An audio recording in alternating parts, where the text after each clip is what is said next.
yin and yang, I actually was hoping to bring up this image as well. So I just put the tiny URL there just because I didn't know what you were linking to, but I can bring up that image right now. It's Okay, just there an we go. image. Yeah. It should be here. I didn't know. I forgot to go live on YouTube, but now if you put a comment in the regular comments, it can be put up Oh, on stage there. okay. Okay, so this is your image. Go ahead. Yeah. So you were talking about the yin and the yang, Yes. but this is a one of many arrangements of the Trinity, right? And so the Okay. Trinity is a dialogue between the Father and the Son, right? So you could see like There's this yin, this yang, but then there's this line between them. yeah, but it's a dialogue, so they're give and take, and they're and the way I like to say it is that the hope of the Father and the faith of the Son, the uh, uh, beget the Holy Spirit, the charity of the Holy Spirit. So then the Holy Spirit is what then emanates and regulates down into us and gives us the power then to discern the truth and achieve a communion with God. So the living God is in this continual dialogue with himself, and which is manifesting being, and then and from that presumes creates the charity, which Right. which creates the possibility of that sort of that the discernment of truth of between which is like is the point in processing, right? The point of being able to play the game, that because the game, like the hockey game, for it to be authentic, has to be played with charity. You have to be a good sport, and it gets to You have to follow the rules. You got to yeah. be a good sportsman But as it's well, and you've also got but to. you're also being flexible with the rules too. You have to be you have to adjust to the situation, and sometimes it's going to require that you have the charity to maybe bend the rules a bit Mhm. for the good of the game and good for the people Sure. playing the game.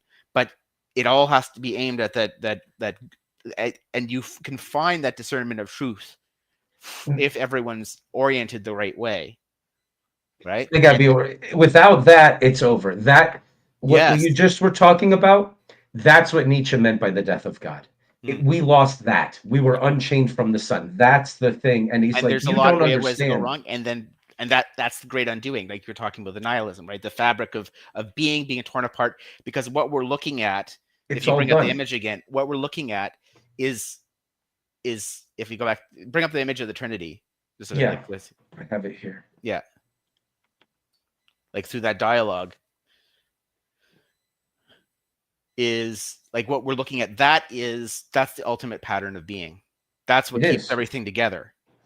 Without it, we are Look, there's a trinity at the base of all being, without a doubt. The fact that the medieval theologians and philosophers could figure that out together is really one of the most remarkable things in the history of our conversations we've been having. But there's definitely a trinity at the base of all being, and there's just no way for anything else to be. And so everything else is a reflection of that. And mhm. that threeness, that's like a 369. It's like it's the same thing the It's Taoists were trying to get trying to this, get at yeah, the same with concept. this I think thing. But even the communication between the divine as one thing, and then the chaotic potential of the mythology, which says that there's this ocean of stuff, and it's yeah. into that the divine speaks the logos and sacrifices at the foundation of being to basically become limited, to have and broken, to have the capacity to infuse into limitedness what it needs to be. I mean, the whole thing is too remarkable. So, but Christianity this is goes too. back to your answer of the of like to your question about the whole, like, how can the story of Cain and Abel be so elemental and go so many places as you go. So what makes a symbol true? A symbol true is I don't, this is not the best term, but it sort of helps. Is like its heuristic potential. Like if it can be applied in multiple situations and still be true, then That's it's more better true. simple. Then it's more true. So Sure. what what I'm contending here, like the basal being, is like this is the most true You pattern. can't get below that. You can't. You can't This price. is the That's it. most true pattern of being is this sort of opponent processing You turned found into itself. Yeah, you found the prime mover if there is one. This is your yeah, no further, absolutely 100, and that's why everything reflects that. Now, if you imagine a and this then marriage, becomes the Rosetta Stone, right? Because Vervaeke is describing it in cognitive science terms through pure empiricism. He's arrived at the same place where the most mystical aspects of Christianity have ended up. And then they've created this bridge or this Rosetta Stone of language where they're talking about the same thing in the most fundamental ways of the term. And they're they're they're um they're overcoming or reuniting the sunder. They're overcoming the great sunder. this plays itself out in how you do science, in if science is possible, and it also plays itself out in the most fundamental terms that are necessary to use in order to do science in the first place conceptually. So if you want, if you're interested in sewing this all back together, let's talk science in a moment. Let's imagine that this is an accurate description of the root of all being, and that everything therefore would be a reflection of it. You can take Everything the that same exists would be a reflection of it. everything that can be. Nothing Because can be other than this. well, here's the thing that like part of the and this is comes in the analytics that you can formulate things, you can create patterns because of their infinite our proposition nature of our language. You can create patterns of things that don't exist, right?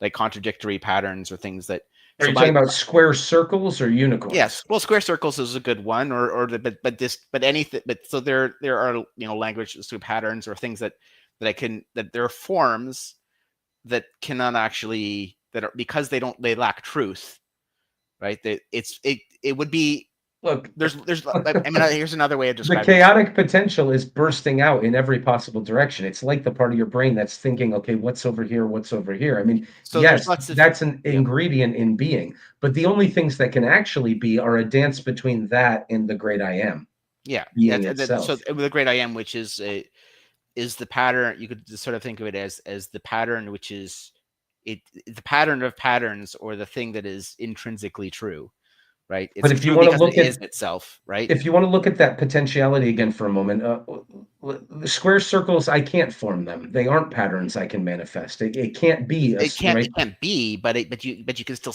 we can still talk, can still say it, and that's part of. Remember, we're talking about all the ways that the algorithm can miss, like Sure, the propositional algorithm can miss, or also if you're sure, like randomly throwing the darts, you can sure. miss. There's lots of void there. I can make the noises out of my mouth to refer to a Yeah, square circle, there's but it's lots of not clear that voids. I can conceptualize Yes. one, and it's Yeah. not clear that my words actually mean anything. Exactly. So let's look at the nature of this chaotic potential then, because potential means not actual, which means it isn't anything. It is nothingness. You exist in the mean between nothingness and the great I am and being, as Descartes said, as Socrates said, as all the consummate thinkers got to. They got to this image of that painting. I'll put it up again.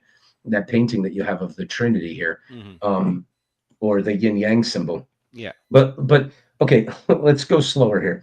So Vervaeke is talking about cognition, and that's one of the things that is in existence, and so it is a reflection of this thing.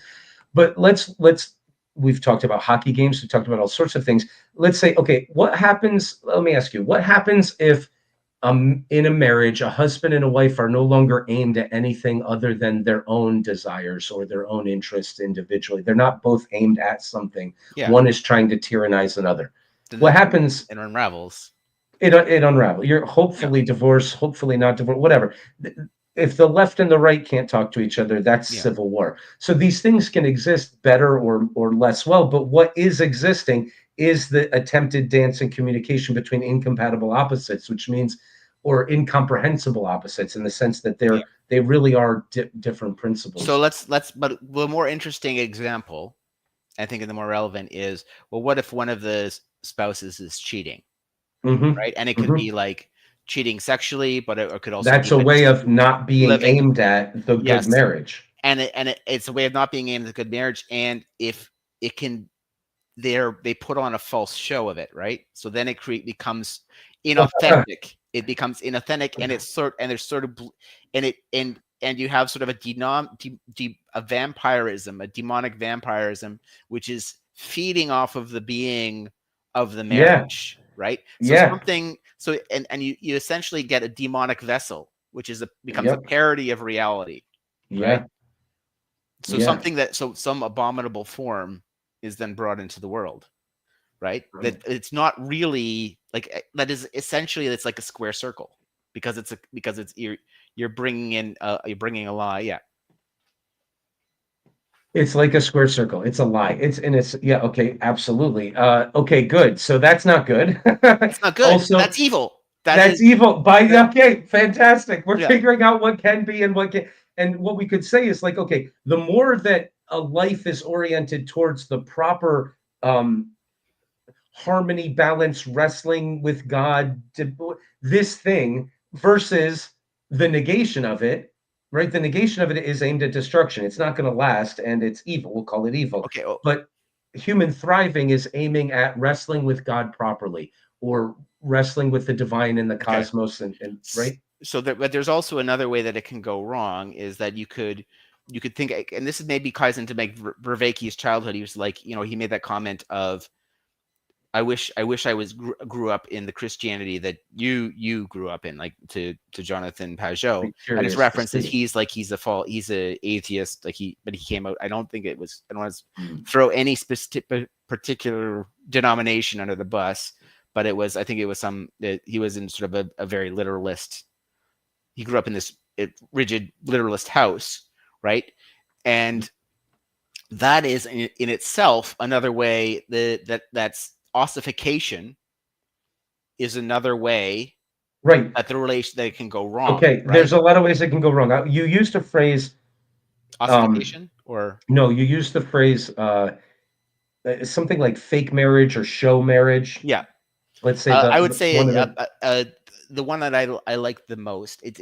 I use cargo cult or also pastiche. I think pastiche is the best. The pastiche of a okay. marriage, the pastiche of the thing. And this is your idea of a WWE wrestling match where we're not Oh, really kayfabe. wrestling. What? Yes, the kayfabe, What's K K? fabrication. That is the Okay. mixing of that's what it's what carnies do. Like if you want to talk about pseudo realities and false realities, like a carnival, the word comes from carny speak, but it's used in professional wrestling Okay. to talk about this sort of like they're putting on a show of of the cooperation collaboration of a legitimate fight, but it's all not everything is scripted. Some of it's real, but a lot of it is fake. To make it more interesting or better show, right? Without throwing any shade on the sport of WWE, it's a great analogy. It's a Oh great no, I analogy. think it's actually I think important. an even Yeah, better one might be something like a boxer who agrees to throw a fight because yeah. of a mob connection or So something like that's that's yeah, really evil. and I think Like that because what you'll see people is like a know that art and shows in WWE, you could say, okay, that's a show, and I yeah, understand it's a show or whatever. But if I'm coming to watch people fight and then they're pretending to lose, that's really bad. but people can be in like a pretend marriage, right? Or Hmm. you could be in a pretend presidency if you want to Yes, take something in the yes, you United can States, have. right? Where everyone is saying that the East top of his game was it sharp as attack, right? And people, I yeah, go yeah, ahead, go ahead. but yeah, but then there's some sort of moment or something where the narrative has to change, and because it falls apart. But you can see that sort of that what you're seeing there. I'm trying to say is in that sense is where the fake has become in a sense ossified from the reality or from the challenge. The criticisms are no longer hitting. So I want to toss something your way. Mhm. You're saying too many good things, and I don't want to have to waste everybody's time by bouncing off of all of them because they're really good, and we could really talk about this for a long time. Yeah, But one of the things you did say that I think would be worth focusing on here is this idea that there's many ways that things can go wrong, yeah, and you used the phrase "a fake marriage," and yeah. it was in the Fake, context of one fake of is the very important. spouses Yeah, yeah. one of the spouses was cheating, and so both partners are not aimed at the same thing, which is let's manifest a good marriage and show the world what it means for Mhm. two people to be on a team. Let's aim towards the light instead of the individual candles, all of that stuff. um, there's other ways it can go wrong, which is look, you want to be introduced a little bit to Nietzsche. Nietzsche's not going to let anybody survive without punching them in the face. And it turns out another way that you can have a fake marriage is if you have what looks at the outside with nobody cheating, a whole community of Mhm. people who require that everybody look like they're having a good marriage. Yeah. And really, they're just putting on a show so that they can show like they're just Mhm. imitating and aping Like a something else. Potemkin village. On the inside of that, that's hell too. Yeah. That's Oh yeah, like, it's hell, and that's why I described it as hell, is because yeah, you're creating and enforcing an unreality, and that which is separating you from God. You have separated yourself from God in this participation of a lie for whatever reason has pulled you in, and there's numerous ways the devil can tempt you into this lie, where you are then manifesting um, um, a false form, right? Like we were talking about, you've created an abomination of square circle, and your participation in that has locked you in separation from God, and it's that's a hell. horrible way to Yeah, miss a mark, right? The definition of yeah. sin is missing the mark. It's like you're aimed at trying to pretend you are you're just missing it. But anything that's aimed at something Mhm. fake, But I guess what I want to tie Nietzsche's on. insight is that if you're aimed at something that isn't real, by definition, you're aimed at nothingness. You're ultimately that will play itself out in a hellish way. Mhm. I'll stop there. Oh Go ahead. yeah, and what I wanted to say is that can still have, it's not necessarily chaos, because if you're in like one of those ossified scenarios, they can be Of very much course. hierarchical. In fact, they're Of course. it's a maligned order is what it is. It's a false. The It's a false masculine yeah, can tyrannize the feminine, and yeah. and you can have a fascist totalitarianism or a communist I, totalitarianism. I describe it as You can that sort of masculine gone wrong as the Luciferian, right? Because That's the where intellect gone wrong. well, it could be these things sort of become multi. They Sure. work on different I dimensions. don't mean to quibble, or yeah, Yeah. we're just trying to get yeah. Um. I think But it's uh, and whereas if politically, fascism is like the masculine principle gone wrong. It says I've defined everything. I'm like Jupiter eating my children if they're not what I want them to be. I've told you what you are. You belong here. You belong in a concentration camp. Well, the other side is hell too. The communist hell is like, okay, we're going to have none of these, at least psychologically, the impulse that gets you there is let's dance naked in the woods. Well, okay, yeah. you're going to be the prey of things. And so everyone's So going to it's starve to death. And well, I mean, another way of looking, we're using the eccentric and concentric forces. The eccentric force of communism, and which I would describe as is the satanic, and then you could like there's this, or one way is the satanic, and the which is really just like they're the maligned, or the non, you could say like the non-participatory in this, the let's do it this way, the left that's trying to control, yeah, instead the of tyrannical left. it's the tyrannical left. It's I Hmm. use actually I created a word for this because a Greek word is kratomania, right? So Tell it. kleptomania is the compulsion or craving to steal. Krato is Yeah. is Greek for Of the control. dis. So Okay. it's the compulsion or craving to control, right? And Okay. that is the inverse of charity. Charity is the willing the good of the other, right? So you Right. right. So you're trying to do I what's see. You're best talking for about the devouring mother attitude. yeah, the devouring mother, I but it's see. also the tyrannical father, right? Or the That's the other side. but they both That also control. it's the inverse, it's the credo, it's like, so you use the word tyranny, which is right, which is sort of the manifestation, but what is the vice underneath the tyranny is what I describe Either side kratomania. is hell, right? If the husband tries to tyrannize the wife, if the wife tries to tyrannize the Well, husband, it's it's both, just yeah. hell. I yeah, so what I was trying to do is tyranny is a state, which isn't necessarily the best word for a vice, where like a vice, because a vice it lasts the emotional or aspect. It's like you can have it just because what you're actually doing is, instead of willing the good, of which is charity, you're instead willing to control, which is Yeah. kratomania. It's you have a desire, or you have a desire or craving to control, that it's mania. It's that it's manic, right? And a manic desire craving to control that so that just, and that disorders you either on the left or the right, and that's the shared thing, is that you can when the left goes to control or to win at all costs, then it's sort of like it's the eccentric force. It's like we will all be liberated from reality itself. Like you want to be you want to be a Smurf. That's your, that's your gender now, right? Like let's go. Like square circles all around. Let's It's go. gonna get so much worse when people download into the metaverse. Yeah, well, that's the I problem. mean, Is the metaverse is a removal. It's the ultimate kayfabe, right? you're signing up for hell, baby. I Yeah. mean, I'm not trying to pick on whatever the Well, company's this is why doing, it's but just the conversation needs to happen now, right? Is now we need the it's consummate thinker that we need right now can't arrive too soon. yeah, fair enough. Because we're on the brink here. Um, Listen, we're gonna have bigger monsters to slay, and yeah. lots of people will choose different versions of hell. So, but put it with on the other side, right? Is like you have this ossification or this fault when the right goes too far, the concentric force is this like where it goes into credomania. It's like, no, we're not going to have any expansion. We know the truth. We know the order that needs to be imposed, and any That's right. description or any violation or moving away from this is evil and needs to be just need to be destroyed.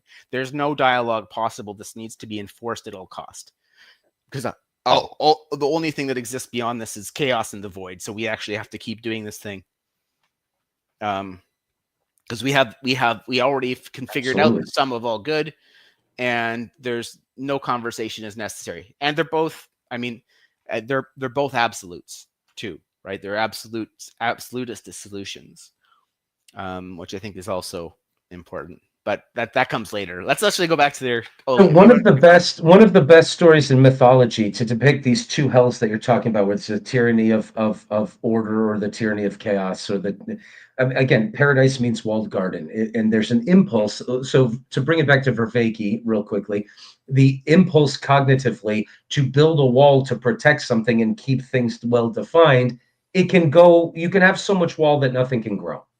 The impulse that says, hey, what about the growing and the flourishing? I don't want walls, they're too restrictive. Elephants are trampling the garden. You ain't going to live that way, right? Like Mother Nature's great. She brings you fruit off the trees and breast milk when you're too innocent to know that you even need food. But she's also happy to provide you as the apple to the wolf because, hey, it's all just, there's no order here. So what you need is the village. You need the walled garden, and it's always a constant, Yeah. like you're saying, a constant debate where you're like figuring out how much to push and You where could we're think, at. and the walled garden is sort of like the We get legitimate. You could think of it as the legitimate problem space, right? yeah, sure. Well, it's where we Of live. the realm of what's being, and in it there's chaos and order, right? Both are existing in a harmonious thing, and it's and where we live. It's where we Hopefully, exist. right, it's where you live. It's not always because we can go off It's into habitable order, as Peterson says. It's it's habitable order. It's you're not paying attention cognitively, according to Vervaeke, unless this process is happening. mhm. So I mean, I'm Uh, I'm living in this house, but I'm not in the kitchen. I'm not paying attention to any of that. I think I'm when not paying people attention to can this for end the up in show. pseudo realities, right, where they've brought in some of, and that's the problem is there's lots of ways the cognition, like it has that infinity affinities of ways cognition can go wrong if constant this constant dialogue that's anchoring you to the truth that is keeping you in communion with God breaks down. I think the answer is keep wrestling. Yeah. Nobody's got it perfectly balanced out, and you might be far away from a perfectly balanced thing, but which direction are you headed? Okay. And keep wrestling. So So why don't you throw let's the video back on? I actually let's need skip a all the bio rest break. of. Yeah, we've got too much to talk. What'd you say? Yeah, let's watch a bunch more of the So as I was video, talking about, and well, we'll come back. I just need a for quick bio quite break. some I'll be right time, back. I have been collecting porcelain cows, and the porcelain, right? And then what will happen is you will drift away. You will drift away. And when you're in meditation, you can feel these two all the time, and you're actually playing with them. Now, if you just drifted away, it'd be very problematic to you. If you just so why don't I just stay? Why can't I just stay task focused? The problem when you stay task focused is you may not be noticing what you need to notice. There's not enough variation. So the mind wandering takes you away. It introduces new things you might think about, and then you kill off most of them, bring them back, and then it just keeps doing that. And that's how you evolve your attention. There's no boss. It's constantly doing that. You face another problem. There's two sets of problems, two kinds of problems in the world.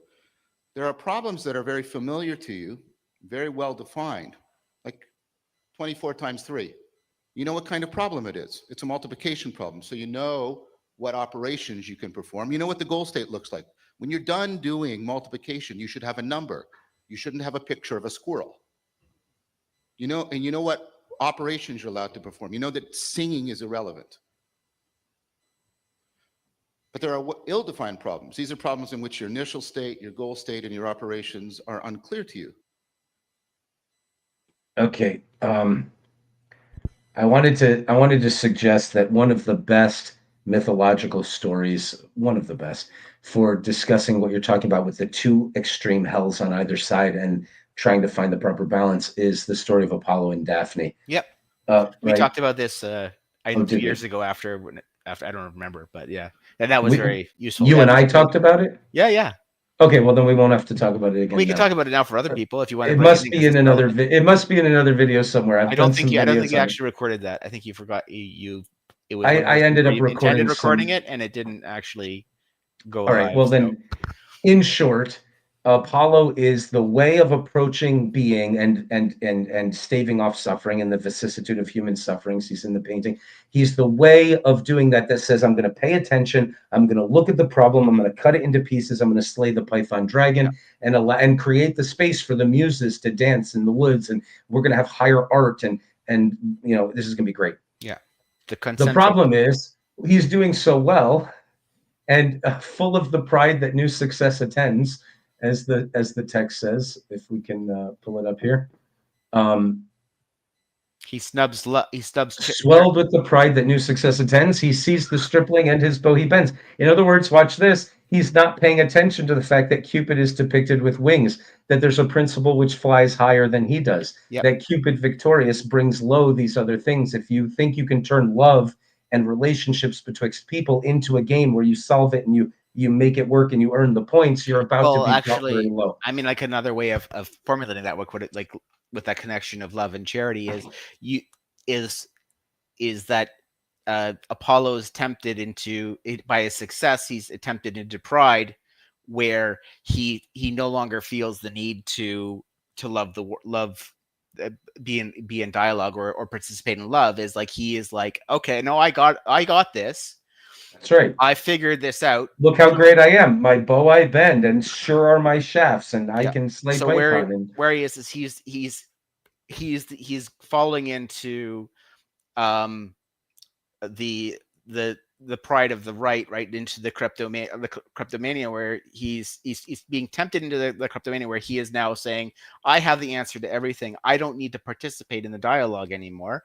And I belong on Zeus's throne is another way of thinking about it. I'm the principal. Like Lucifer, right? He's like, order is now going to be supreme. So and I have the ideal, the perfect order. They're right in one place and wrong in another. I was trying to tell this story to a very intelligent friend of mine once, a very intellectual guy. And he was like, wait a minute, is Apollo a good guy or a bad guy? And I'm like, he's a guy. He's a way of being in the world. And you just got to know that he's right over here and he's wrong over there. But he needs to be humble and in the pantheon properly and not on the throne. Yeah, but also he's I think it's important to say that both the order, like sort of both the in this case the concentric force Apollo and the eccentric force, if they're not aligned in charity with each other, if not they're not participating in the competitive cooperative dialogue. I mean, he's a rapist. He's chasing Daphne through the woods, saying, "No, stop! I promise, I can force you to love me." Like this is monstrous instantly. Like overnight instant, as soon as he forgets that there's a higher principle than his, he goes from, the dude that all the muses and the hours and the seasons, they want to wash his feet and wash his hair. And he's surrounded by all this feminine, for good reason. He slew Python. He made a good world. Yeah. And then all of a sudden he's very rapidly brought to a place where he's alone in the woods on his knees, hugging a tree. looking for a little human and warmth and being look declined and and look at being declined. yeah, and look, and you're saying like the rapey, and remember how I described that that it's the credomania, right? It's the Yep, craving. it's to tyrannize over. It's Yes, the exactly right. craving, the craving, and it's the manic craving, the craving or a compulsion, the manic craving or compulsion for control, right? So he's like, Now, I need to control abs- Daphne. He's right. because I don't have her. I need to have everything. He's pursuing the absolute. I need to have everything, even the things that don't want me.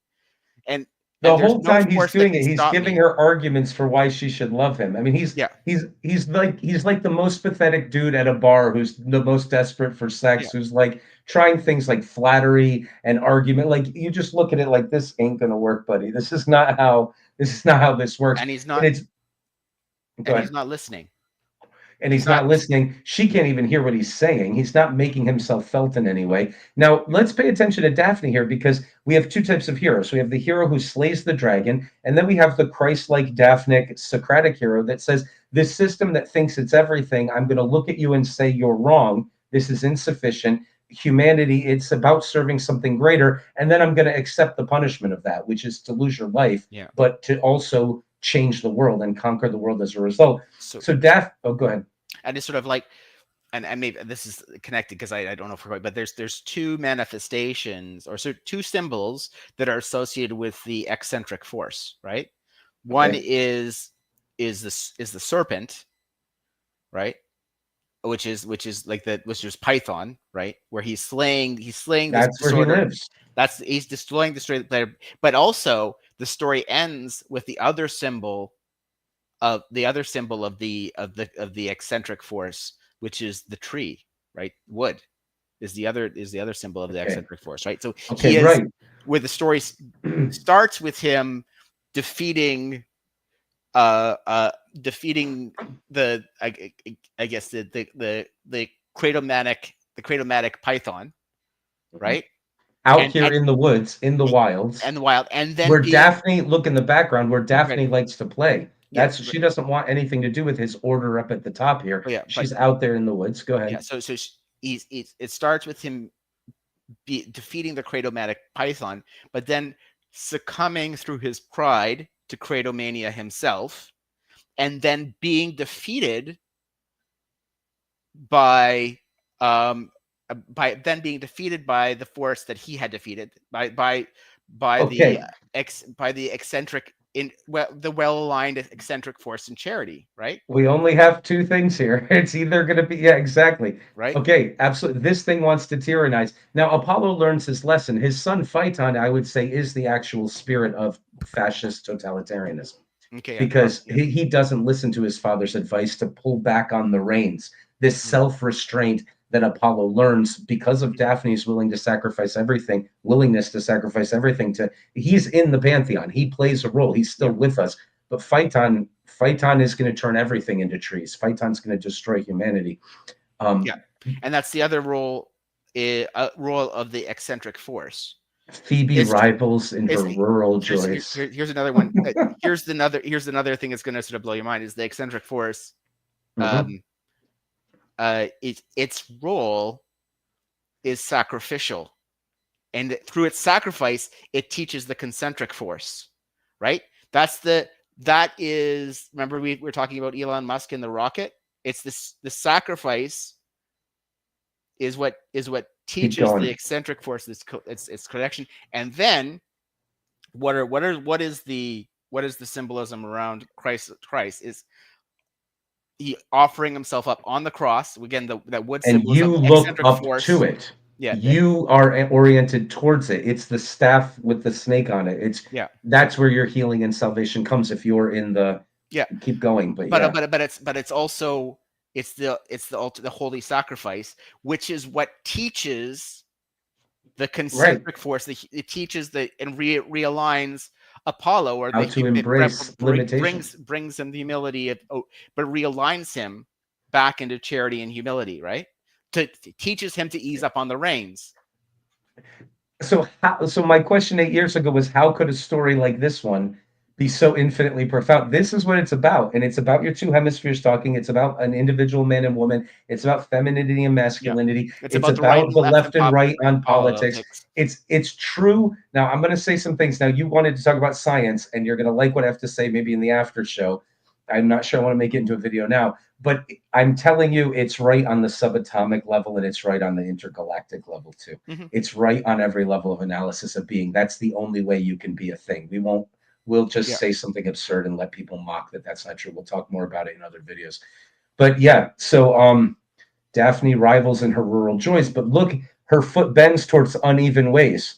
I mean, every line of this poem is brilliant, right? He's talking about exactly what you're saying. Where does Daphne live? She lives where the python lives. Hmm. She wants to tie up her hair and go hunting and be a virgin her whole life. And she doesn't want anything to do with marriage, but she also doesn't want anything to do with Parnassus's airy heights and the Hmm. muses and the non-lyrical symphonic music and the supreme Yeah. chord and all these things that Apollo makes possible. She's like, get the heck away from me. I'm interested in, in communism. And Or so the her or the world wi- is that. or yeah, or the wilderness and the all potentiality. I don't want to be actualized. Don't make me Okay, so what actualized. happens when Apollo kills the dragon, which makes it possible for Daphne to live in that place without just getting eaten, by the way, because that dragon is killing everything, and then creates this awesome world over here? This is the fascist tendency. Look, it's working so well. You should be here. I can define you. It demands contentedness with its system. That's the mistake Apollo's making. It's like, okay, but what if Daphne is the one who says, I'm good, buddy. I'd rather stay out here. I'd Mhm. rather hang out with Pan and play different types of music and Yeah, that type of thing. Okay, so we're playing on Apollo the has to outside, learn right? this Who lesson. refuses to be brought into your order, right? Defied. Exactly. It's the Yeah. tyranny of order. It's I've got it worked out. You should love me. You belong here. I am the one. And even while he's chasing her, for God's sake, this poem is just amazing. Mm. He's chasing her and he starts trying to flatter her. So let's go to that line real quickly here. And he's trying to flatter her. And what does he say? Um, okay, so this is where he's trying to boast about how great he is. That's not going to work out too well. Um, uh, with that, okay, so he's mocking Cupid. He understands fire, he understands lust, but the first and fairest of Yeah. his loves was she, whom not blind fortune, but the Yeah. dire decree of angry Cupid forced him to desire. That's So another symbolism of the concentric forces fire because it purifies and water is the uh is a symbol of the eccentric force because it interesting, flows and lacks form, right? interesting. Yeah. Okay, so fire is the Apollonian, Yeah, and because it reduces, like it creates metal, right? It reduces yeah. and No, I'm following you. purifies. Yeah. That's interesting. That's good to know. Okay, so the enamored deity pursues the chase. The scornful damsel shuns his loathed embrace. In hunting beasts of prey, her youth employs, and Phoebe rivals in her rural joys. With naked neck she goes and shoulders bare, and with a fillet binds her flowing hair. Many suitors, so she has her issues with marriage and not wanting to, whatever. Let's see if we can get to the part of Apollo here. Um, she abhors getting married. This is actually very interesting to look at the psychological inclination to be a hippie. Basically, you can get a lot out of this. But now the god of light aspiring to her bed hopes what he seeks with flattering fancies fed, and is by his own oracles misled. The god's own oracles are misleading him. And Mhm. as in empty fields the stubble burns. Okay, so he's full of a Yeah. fruitless fire, a fruitless fire. All right, so her well-turned neck he viewed, her neck was bare, and on her shoulders her disheveled hair. Oh, were Yeah. it combed, said And he, and yeah. with what a grace would every waving curl become her. He can't even pretend to himself that he's in love with her without wanting to set about making alterations before there's even a naughty intimacy between them, Yeah, but right? but uh, and another thing though, it says is he's not listening to the signals anymore, right? Like the oracles are betraying him. It's He's bad. not. He's It's lost. bad. He's lost the connection to the grounding to reality. He's no longer Mm, base, right? So he's not. interesting. Yeah, he's off. He's off. Interesting. He's off in his own. He's created for himself. His oracles are lying to him. He has created his own pseudo Mm, reality that is that is swept him off from the reality or the absurdity, and you were saying as everyone else can see, right? But he is trapped in his own and all of what he's built is falling apart, right, from this obsession, because he is no longer grounded. He's trapped himself in his is in hell, right? And Yeah, yeah, it's hell for everybody. It's hell for everybody the moment this happens.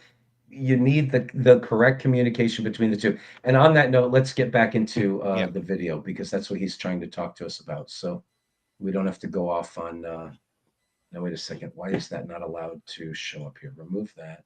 Add to stage. Okay, let's do this. Okay. Barely let him get into it. I mentioned that in my talk. Giving a good talk is an ill-defined problem. Participating in conversation is an ill-defined problem. So what should you do? And what you should do is maybe divide the brain into two systems. One that works to direct attention for well-defined problems. So it looks for detail, step by step. Because if he and I are both doing a multiplication problem, the one that does it more step by step with individual care is going to do better. So you've got a part of the brain that's going to be dedicated step by step, individual, right? Look for certainty, pursue clarity. That's really good for well-defined problems. We're doing multiplication. Now an eagle swoops in towards our head. I don't want to be doing that. Well, is it an eagle? What kind of eagle is it? Right? So now, right, when you have problems that require a gestalt, that you deal with all of the problem sort of all at once, processing everything in parallel. And that part is designed to deal with ambiguity and urgency. And that's the right hemisphere. This is Ian McGilchrist, that some of you know. I have a talk with him coming out soon. And what's the relationship between the left and the right hemisphere? Opponent processing through the corpus callosum. They're constantly pulling and pushing on each other. So can we pause it there just to another problem and bring up the thing again? So you can actually sort of see there's a physical manifestation of the Trinity in your head, right? So I should bring up the image again. Is you could describe the Father as the left brain, and the Son as the right brain, and then the corpus callosum, the love is the love between them, the competitive, the structure that provides for the competitive and cooperative arrangement. So the very physicality of the brain. I hate to do this to you. I mean, that's one way of thinking about it, but I mean, to me, the feminine principle here is the Holy Spirit and the Father, and it's what the line between them is the Logos principle. That's where the communication comes in. I mean, it doesn't matter. We're just trying to dance around metaphor and try to make sense out of images, so it could be true in different ways. But this this here seems to me to be the line between the yin and the yang, where this is what is infused into us. This is the communication from the divine to our chaotic bubbling potential, which is another part of the feminine. We're not saying women. So we're just I mean, maybe maybe after sort of like the role of the Trinity. So you could sort of think the Father is the rule giver, right? It's just okay, that's fair. Say physics. He's the law that underlies everything and makes everything possible. So you could think of the physics as the silhouette of of God the Father, right?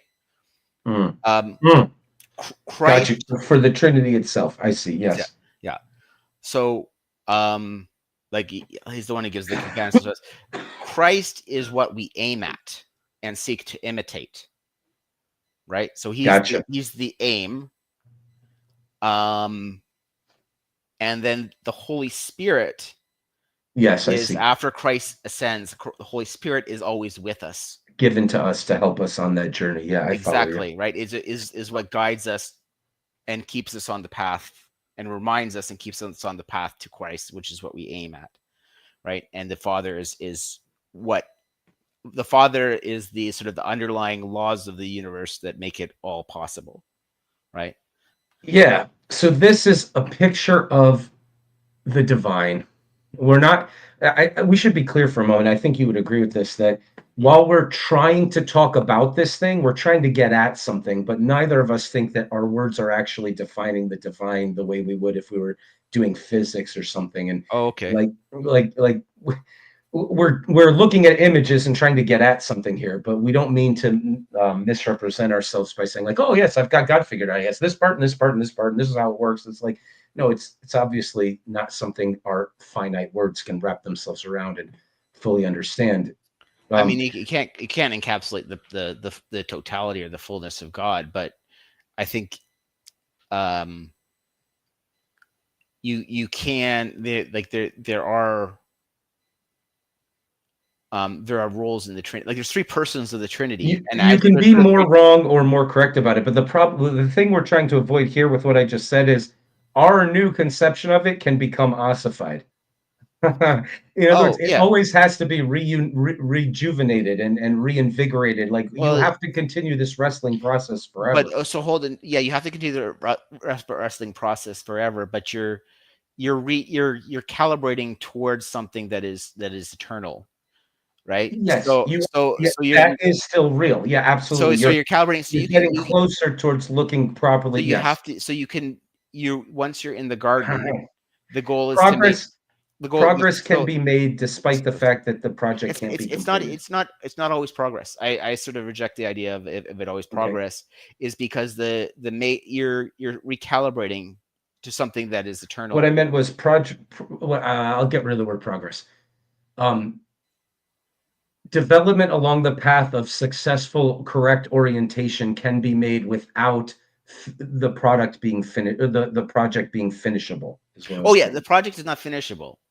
So it's because it's you the in the sense of, but it's the because you're constantly having to recalibrate. It's a dynamic system, but it's Gotcha. a deterministic dynamic That's system. I could actually talk a about better way of putting it. That's so partly why that is so the it case. Yes. constantly requires energy be put into it, Yeah, yeah, right? yeah. The So dance doesn't for end. example, in the case of that, what I could have just said about um the Trinity could be true, right? Is Yes. like I know, without sort of saying I 100% like I think I have This it, is important. but Yes. the thing is It there are could be many false in a ways. different setting. There's many ways that could, if that was allowed to ossify, it could go wrong. The the meanings of the words, if because of who we are with it, the change over time. So the Okay. meanings of the words have to be always be attended to and calibrated to so they're retaining the intended meaning and the intended connection to the divine. There's also I'm a finite being, and I'm going to break down, and I'm in the sense of like I'm going to get old, and and I have to be replaced by future generations, so I have to be able to teach and bring them up to like that level of connection to the divine, to help to maintain the connection They to the got divine to for the do that. species. So with That's that is their job. yeah. That's Sorry. their job. That's their job. That's not Well, your I mean, job. I have, it's okay. God speaks to Isaac, God speaks to Jacob, God speaks to Joseph. I mean, there's a break that the divine creates between the generations so that something new can really actually be done. Oh I hate well. to say it, Oh but no. Okay, so let's actually explore that. I mean, but it's like because I think you're right yeah, about like the each generation has to go live its own story. I can't, but for real. there has to do the As the rejuvenation. But Alpha Gen says, for you're real, for talking about real. that pattern of the divergent and going back in. Is part of it is that I think that discovering the divine is brings us, well, like Apollo, is that we get it. It brings us the bounty of the transcendentals, but ironically our success separates us from the design, because it separates us from the wilderness and separates us from the grounding if we let it, if we're not careful, If we and ossify. even if we are And careful. then we tyrannize our model over everything, and it becomes just like there are white lies, there are black truths. And Mhm. you can sort of, I think what I noticed in the Genesis lectures with Peterson is that when we get to the end, there's almost a note he doesn't play here. But what emerged to me was God wants to move the kingdom of heaven forward one generation. So that we have different models of ways of dealing with the difficulty of this that are better than the Cain and Abel bitterness attitude of Cain. Fine, we've got 4 of them. But one thing I noticed is the problem that gets created, the milieu in which God, you have to learn to wrestle with God correctly, is actually the product of the previous generation doing it correctly. Yeah. And the reason why I say that's true is that the last verses of the book tie it all back together by having Joseph's father come and move his hands like this. Yeah. And Joseph says, no, no, no, this one's the eldest. Every time in every generation, it's a fraternal problem. He says, no, no, no, don't start some problems here. This one's the eldest. And Joseph's father looks at Jacob, says, I know what I'm doing. Yeah. And it's a horrifying verse. I mean, I almost cry every time I say it out loud. It's Yeah. like, that's rough. That's a punch in the face. I mean, at least the text is not insulting us by speaking to I us as think if we're children. another way that you can describe this though is like, remember we had the Quidditch game. Yes. Is so when one generation, like there's the game happens and Harry finds the snitch, right? Mhm. He successfully retrieves the snitch and solves the game, and like that's sort of, he gets the connection to the divine. Hmm. He can't tell his son, like, oh, go here, get the snitch. Right. Because, Yeah. Perfect. because Perfect. the snitch is not going to be there again when he goes to Yep. look for it there. Yep. But there are he can tell something about the Quidditch. He can pass on to his son some wisdom about the Quidditch game and about what it is to be a seeker that will help him find this that will be helpful to his son finding the snitch, right? But he cannot. So here's a confession. I'm going to ask you what you think about this very genuinely, because this might be a confession of something that's very wrong with my spirit. Living in this middle realm, the line between the yin and the yang, the Dionysian middle, I like that. I have to admit that, okay, so what makes it possible for the Quidditch to always be moving and in a different place is that there is a chaotic element to being. Now, of course, having eternity of time pass in front of you and just being in hell is no place to live. But the Apollonian Mountain doesn't seem like heaven to me either, to be honest.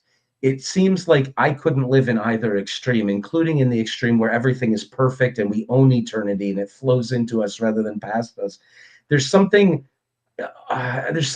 uninhabitable about that to me. Like that maybe it's the place to be oriented towards and to aim, and maybe it's a good thing we might get there after we die or something, but it seems just as impossible to live so there. the idea of heaven, so this is actually, I think, something I thought about too, because like when I was an atheist, like one of the things is like, oh, heaven, where it's where everything's is the place where everything is figured out.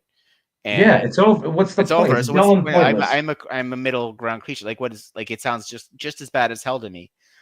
And Yeah. this is actually, I think, I don't know if Plato addressed this, but I think that there is a difference between the realm of Platonic forms and what is meant by Christians by the beatific vision in heaven. That's And a correct Christian conceptualization of heaven might be one where there is work to do. Oh, there's work to be done in Okay. heaven. So there's it, and remember, it's so the beatific vision is, it's not completedness. It's not. You're in communion. You're in communion with all the Trinity, so all 3 persons of God, right? Mhm. So I think a better way to look at it is like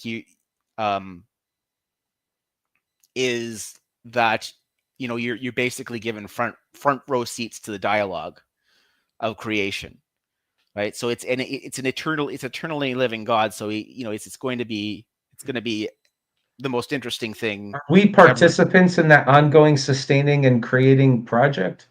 Yeah, well, I mean, that's one of the reasons why we, like, certainly as long as the world is going, we are. I mean, because like that's why that's the Dionysian middle. We are right now. Well, why Catholics pray to the saints, right? It is because the saints are still participating in creation, but they're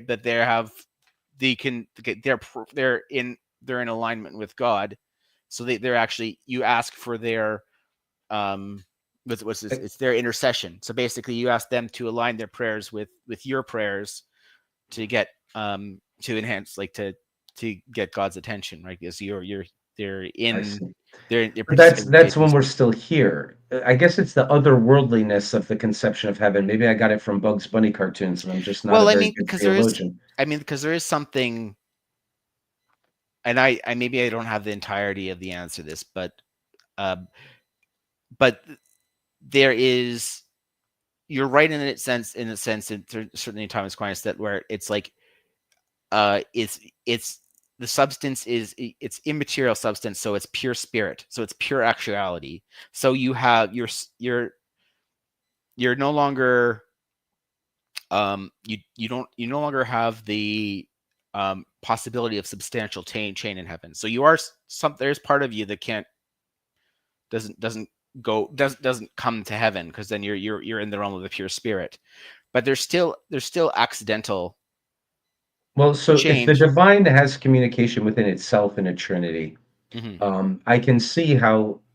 So if there's an endless greater intimacy and communication, something like that that's possible. That Yeah. does seem like growth and change, though. All right. Well, Well, there's accidental change. So I hear it, a way that could be sort of be described, I think, or maybe it says, is that there is more to God than you could ever manifest. But in sure. receipt, you're then participating um in the experience that you can't fully retain, and is infinite. So there's always going to be something more to know about God, even though you can't retain the whole thing. So you still sort of maybe participate, you're still forgetting you. I'm not sold yet, but I appreciate your attempts and your effort here. Like, Yeah, I'm not yeah, against 'cause it. it's something I've seriously wrestled with There's too, some right? Because problems there's here. harm, because you're in the one way to look Mhm. at it though too, right, is there's a harmony of angels. So you're in that, it angels order themselves into choirs, demons into legions, right? Where there's a Okay. tyrannical Interesting. Sure. hierarchy. Angels are participating in Cooperative. a harmony where Yeah. everyone has their place, and is participating in the greater glory. So you would, so you, when you go to heaven, you take your place in the choir. So if if we make it, then The God he is. is all, I am nothing things. There's still some problems. Oh, yeah, I you're haven't familiar with the sorted them out. concept of theosis at all? What's What's theosis? So theosis is what um um the theosis is unity with God. So the process of Okay, becoming God, fantastic. and it's more of, and that's more in the Orthodox Christianity, which is more in the Plato or the Neoplatonic school of things. They focus more on theosis. Just a Uh, quick comment. There's a reason why we that- read God's Debris in the Consummate Thinkers course for a mhm. shout out to Scott Adams. But all right, go ahead. Yeah. So um I think, like, in that regard, I think that what you're yeah, that maybe, like, that concept of theosis may be something that resonates more than you. And I have trouble. It's look, there are very silly postmodern nihilistic thinkers in different camps, not just postmodern, who have this idea that God was so miserably lonely that he had to make a world so he had something to look at. Okay, I so reject that. I don't I think reject that's that. the case. You want to, like, I have a good reason. But Yeah. there, I can understand why they don't understand. But I mean, again, if you don't understand why it would be okay to be forever, then you are in hell if you can't not be, by definition, no matter where you are. The Okay. devil's in hell when he's in heaven debating with God about S- Job. So here's my best Because, take so all far right, go ahead. on the reason for creation, because that's sort of what you're getting at there, and how you could then be something that is worthy for participation in heaven, and why God would No, seek to create. No, no, because we're sort of like just a couple, but but I'm it's saying let's really abolish heaven and keep this thing going forever. okay. Well, but Because I can at least understand now. I so admit I here's don't understand how heaven can be like this enough. okay. So what? So um, But it the could thing be if it's here's the thing. So advanced. what one thing that I heard Eric Weinstein talk. He was actually there was a this sort of like I don't want to say like this, the polymath musician that was on Joe Rogan, and he was saying like all these crazy things about um, mathematics and I patterns, remember I and watched that yeah, video actually. and Yes. then there was Joe Rogan couldn't verify any of this, so then like because he'd been Weinstein, making that's some the one I wild watched. claims about physics, so Yeah. then Eric Weinstein came on and sort of like talked about theoretical physics and sort of like talked this guy down. But he also like he Kind of tried to have like insulted a him. dialogue and listen to a lot of the guy say and sort of said and say like find the value, because there was value in what he was saying. And one Yeah. of the things that he said, like some of the geometric shapes that he had found that were beautiful and good. Um, Eric Weinstein made the comment that stuck with me is what you've done here is really interesting because of the imperfection, that this geometric solid you found could not be I could never conceive of this because I'm so used to operating in mathematical perfection, but you've I remember. discovered something beautiful in the imperfection. And so when I heard that, I was like, oh, okay, well, this actually makes a lot of sense. Of like, why is it good? Why would a perfect God need to choose to create? How would that be part of create imperfection? Like, or Why would extend he be himself into interested in into the limitation? potentiality? Why would he extend? Yeah. Why would a being that was already perfect extend itself into the potentiality? Why would part of He's in love. it's love? But what is he He's looking in for? Is that limitation, the thing that he's not.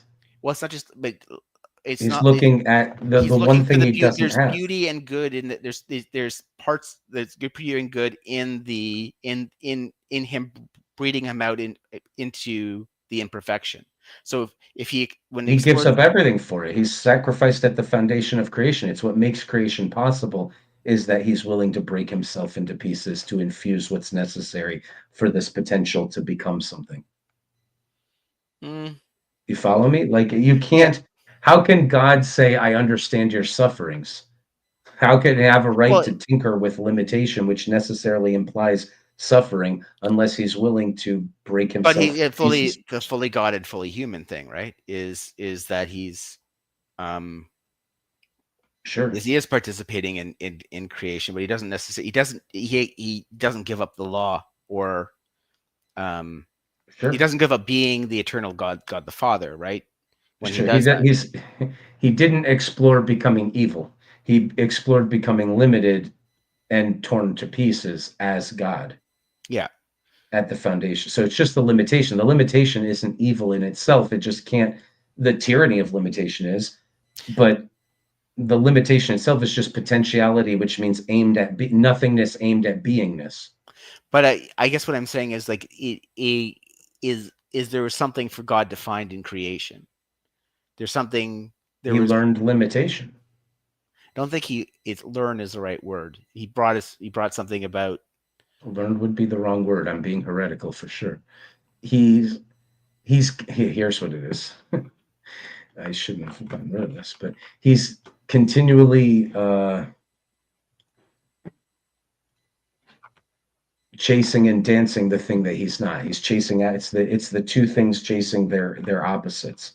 It's I amness chasing non-being and the potential non-being chasing being, oriented towards the divine. hmm, It's that dance. yeah, I don't know. I I don't don't know think either. that that's right because this is a problem. This I think that there's a danger here that actually deceptively descends into the the pursuit of the absolute. And That's what I was trying to say we should avoid earlier, where like yeah, we think we've got it figured out. yeah, but there's How another about I say it's something like that? He's yeah, no, interested in limitation. It's I'll I'll something I'll like think that. about it. No, I'm just trying to figure out what. No, it's fine. Yeah, it's this is I think you're finding the edge of my knowledge, like where we're how they figured out this question. But let's What watch the we video. can know from the start is that I am a limited, dumb person, and so are you. Well, no, you're not dumb, but we're both Yeah, limited people, and whatever we say is not the ultimate truth. yeah, But we're trying to get at something here. we're trying to get at something here. Yeah, All right, How do I let's see. take all of that attention and how it comes out in consciousness? Should I be doing all of my processing in consciousness? Imagine that. Imagine that. I need to get up. Right. Consciously attend to all the muscles in my right leg. Do a lot of this. Ah, shoot. Dang it. Were you trying to speed it up, or Oh, shoot. Dang it. I accidentally. we're around 10 minutes? We're around 10 minutes. I was just trying to. clarity. There That's we really good go. for well-defined problems. We're doing multiplication. Now an eagle swoops in towards our head. I don't want to be doing that. Well, is it an eagle? What kind of eagle is it? Right. So now, right, when you have problems that require a gestalt, that you deal with all of the problems sort of all at once, processing everything in parallel, and that part is designed to deal with ambiguity and urgency, and that's the right hemisphere. This is Ian Gilchrist, that some of you know. I have a talk with him coming out soon. And what's the relationship between the left and the right hemisphere? Component processing through the corpus callosum. They're constantly pulling and pushing at each other. And another problem. How do I take all of that attention and how it comes out in consciousness? Should I be doing all of my processing in consciousness? Imagine that. Imagine that. I need to get up. Right. Consciously attend to all the muscles in my right leg. Consciously contract them. You see what I mean? You'll choke. This is the proceduralization, the automatization versus consciousness. And so what right? But you don't want everything to be unconscious. So what do you have? You have a point of processing between long-term memory that's largely unconscious and working memory that's a higher order relevance, and they're constantly trading back and forth. So your memory, because of that trade-off, because of that point of processing, is not very accurate. That's interesting. I never thought about that before. This whole processing, imagining things that I don't know and coming up with theories versus imposing my model on things. I understood that. But this is very interesting. He's talking about the other dynamic of communication between the two being the thing that pays attention and builds something that works, saying, here, do this a bunch. Like, this is how you brush your teeth. And then it's the other part of the brain that just does the automatic without thinking about it, brushing of the teeth thing. Mm-hmm. Interesting. That's okay. You know, I had a friend once who was trying to explain to me the feminine mindset. Nietzsche said that men and women, male and female, are so different from each other that they're so strange. They have no idea how strangely different they are. And this thinker said to me, boys want to climb the tree and girls want to be the tree. Not, I don't mean just sexually, like be the thing that's being climbed, but that their inclination is to, Yeah, no, I get what you're saying. You don't have to. That's so interesting. That's so interesting. I never thought of this. Confident eyewitness testimony is false. That's why we should never convict people just on eyewitness testimony. So it's just so positive. I just saw that it's the idea of the empathy of the tree, right? They want to, when they say they want to be the tree, it's they want an empathetic connection to the tree, as opposed to. That's part of it. Yeah, I think that's part of it. That's why they've got their stress and empathy. But I think we're so strangely different from one another that if we understood how the other one thought, we would laugh. I think it's something like, okay. Oh, it's fine. Let's just let that simmer and let's watch some more. Yeah, this is okay, fine, but this is interesting. Joe, man broke in and assaulted her. She went to the police shortly thereafter and confidently identified the man. It was a person she was watching on TV, and it was a live broadcast. Couldn't have possibly been him. This was conscious. She wasn't aware of this, and they get fused together. Most of your memories like that, and yes, it's true. Your mother didn't really love you. Okay, I can do more and more and more and more and more about this. Artificial intelligence, key breakthrough, 1996. Jeff hinted. It's at the core of all of the renaissance that's happening right now. Trying to get a neural network to learn. What do? You get it to compress the data. What's that? You try to find what's invariant and the same in all the data. See what my hands are doing? And then on the basis of that, you internally generate variations. He calls it, he says the network is fantasizing. And then that interacts with the world, and then you recompress, do this again. Variation, compression. Piaget, how does a kid learn? It's a constant double movement. Between two things. Assimilation, in which it's trying to make everything fit into its cognition, and accommodation, in which it's introducing variation in order to fit that cognition to the world. You see what's happening here again and again and again and again. Machine learning, developmental psychology, aspects of your biology. This is the primary way, I'm arguing, in which your cognition is. So stop. Yeah, actually, here. Fundamental sense of the world by this process. Stop. Okay, so this is actually, I think I can maybe try and explain what I was wrong about what you're saying. You're saying that God's destroying himself is like is that it's the pattern is internal. The pattern. Yes, I didn't mean he was destroying himself. I just meant he had to learn limitation. Like he was destroyed on the cross. The crucifixion is at the foundation of creation, is all I meant. Yeah. No, I agree with being that. Is a death and rebirth, even for God. But the key thing I think that I'm trying to get out, that I think is important, because it's what anchors the whole thing together, is that the pattern is living, eternal, and infinite. Yes, I agree. I agree. And that, and if, and the danger, and this is what Nietzsche said, is like, if you can, is if you lose yourself in the pattern, and you think that you think that you when you're looking Is at the this pattern, you can lose yourself in the pattern, and then you get caught up in the conflict, and stop and and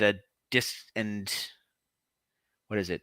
So, and then you start seeing things that aren't there, all right, that you, and part of it might be what you're warning about, of like having you get too much of the apprehension.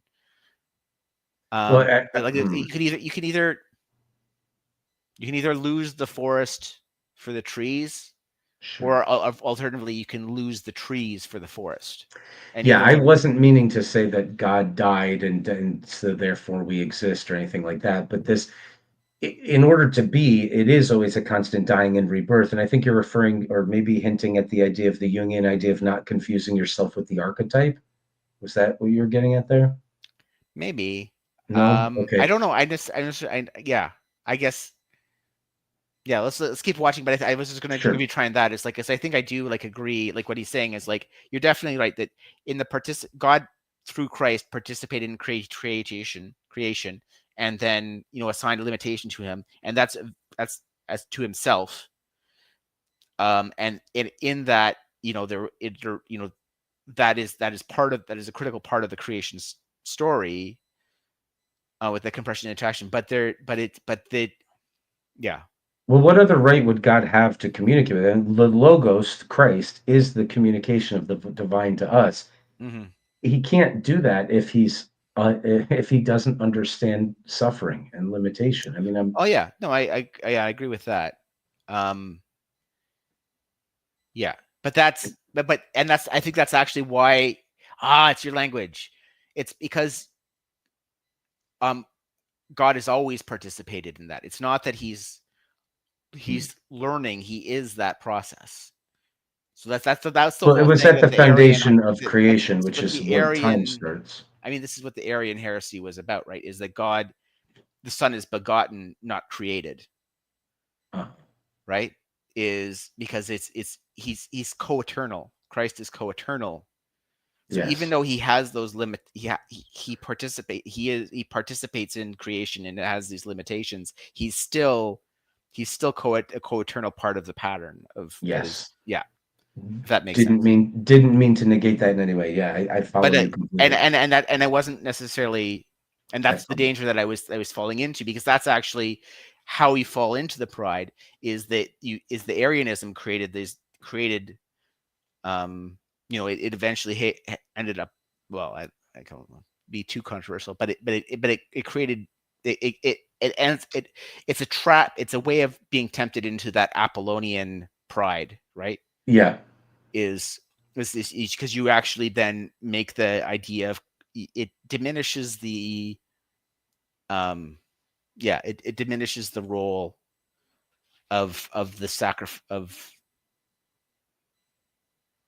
I don't know if it sacrifice. does. I don't know if it diminishes the role of sacrifice. That's a wrong thing to do, but I don't know if my I don't. interpretation of There's. the mythology of Genesis does do I'm that. not trying to say that you What it do that. suggests I'm is saying that is, here's what I'm suggesting, because that would be a thing to avoid. What I'm suggesting is that the Christians, because look, there's truth in the doctrines, but they can be ossified and they can be inaccurately presented in the wrong way. Here's the thing: the truth. Nietzsche identified correctly a nihilism in saying he is all and I am nothing. That yeah, there's still, right. If I were to say to you, you're a wretched, miserable sinner who's not worth dying for, but God's crazy and killed himself for you anyway. So congratulations. Why don't you accept this and join and affirm that he's your Lord and Savior and you can be in heaven? I It's like, no, maybe a better way of telling the story is God, who knows everything better than anybody else, knew you better than anybody else and said, to have relationship with that, of course I'll die. That would definitely be worth it as a price in order to be able to have relationship with that. mhm. Right, so there's two different ways of saying the same story. I'm not saying maybe the best way of saying it is not said by either of them, but but I think actually, and this is where it gets quick, is why the mass, the holy sacrifice of the mass is both a celebration and a sacrifice, right? At the same time, is because it is and like the line between good and evil runs through every human heart. So there's part of us that is unworthy, but there's remember I said the hope of the Father. Yes, It's the hope of the Father and the faith of the Son create the um the charity of the Holy Spirit, right? Is that the Father sees in us this impossible hope, right? That he actually then that he delves into to bring forth in the world, and that actually like that hope is Jesus, right? That hope in the nativity story, that hope is Jesus. Like in this world of darkness, the hope comes in and pulls it in, but at the same time, that that that that hope is also in his salvation, his plan of salvation for all of us, right? He sees in us this beautiful light of potential, and it's worth the darkness. It's worth the void to go and grab that and bring it into himself, right? To bring into communion with himself. There was and the faith of the Son, from prospectively, is just, he sees the Father and willingly, goes and participates in being, and tries to be like brought into this dialogue with the Father, if that makes sense, right? So there was a public intellectual who was quite famous not that long ago, and we miss him, named Christopher Hitchens. And people used to mock the fact that he always had to have the last word. He always had to say. He would even interject when it was inappropriate in a debate when it wasn't his turn to talk. And I said to a friend of mine once, as I studied Hitchens pretty carefully, I said, that's not actually true. And you can tell the agreement he has with the theists when they're done talking. He says, I think that's a good place to leave it. And he has nothing else to say. Mhm. So I'm gonna leave it on your last note there. I think that's, and let's go back to the video then after that. But yeah, See how- well so said. So my big Interesting. question for you is that one of the things that I'm suggesting in the talk, and that I'm proposing just in general in terms of symbolic structure, is that aspect, let's say the right hand and the left hand, the concentric and eccentric, Yes. that is not, it actually exists at all levels of things that I recognize as having being my attention. But then also, if I participate in anything that is transpersonal, it will be true as well. That is that the basketball team has the same shape as this attention process that I have internally. Okay, so let me speak to that, please. So again, right, and how does biological evolution work? Variation, selection, within a self-organizing cycle. It's the same thing, right? And that's part of what's called the deep continuity hypothesis. Notice, by the way, that all of Jonathan's images were embodied left and right-handedness. You ever wondered why we have handedness? It's component processing. It's a solution to component processing. Other primates don't. We do. At least that's one of the theory of it. What if this is the deep grammar that we keep converging on how we make sense of things, how we latch on to the intelligibility of the world? And what if it's a grammar that's exactly like evolutionary adaptivity? It's about fitting to, conforming, to use older language, to the intelligibility of the world. Now, here's a proposal. If that is such a fundamental grammar, and we keep seeing it, you have the fractal levels, all levels, and I can give you tons more examples and tons more argument. Please read some of my published papers. Why is this? Does this keep coming? By the way, this is what's being developed in predictive processing models too. Most of, I'm pretty confident to say this. Most of the advances that are going on in AGI right now are just taking this idea and getting it better implemented. Mm-hmm. So the point I'm going to make, and I'll be quiet. If this is the fundament of intellect, and I don't mean in a modern sense of an intellect, like the person who's looking at stuff. So that ability for us to grok onto patterns in the world. Sorry, many of you wouldn't know what that reference. That's a rubber. This is so, can you pause this real quick because it's important. Is it? Yeah. Aquinas described the divine as an intellect, the divine intellect. Okay. Right. And that's and that our intellects were sort of a participating in were like a fragment, or like not a fragment's probably the word, but wait. We're trying to participate in the divine. Pause. Question for clarity here. Was he saying an attribute of the divine is the divine intellect, or was he defining God as an intellectual, like supercomputer? I don't. I'd have to look. I don't know if I can answer that well. It doesn't matter. So you weren't saying it as defined then. That's fine. Go ahead. Is the best. yeah, I can't. Yeah, I don't feel confident enough to answer that question. I do know he referred the primary way he defines or just described the divine about is being, right? Okay, fine. So let's just say it's attribute then and move on. Yeah. I follow you. Okay. So what was your point? I'm sorry. Oh, that's it. I just wanted to say that Aquinas. Okay. intellect and so this idea, so even like this thing that we're seeing now in our attempts to make artificial intellect mirroring this relationship. I see. Yeah. And Yeah, and the well, they'll structure of get the there brain, right? eventually. Yeah. They'll get there eventually. To the world. And if we reject the Cartesian proposal that's imposed on Can you start an otherwise indeterminate world, but share instead the video?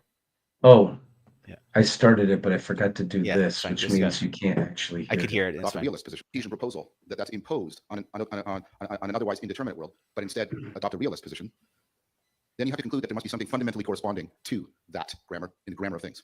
There has to be a grammar to grammar conformity, or else we are actually severed in terms of the fundamental grammar of the intelligibility of the world and our intelligence, and then we are trapped in a kind of profound skepticism and solipsism. So if you reject skepticism and solipsism, then I think you're led to this, Nietzsche. and that's how I would say the inner grammar and the outer grammar are deeply interpenetrating and reflective of each other. That's how I wanted to address your second point. Does that make sense? No, I mean, of course, I totally agree. That's for sure.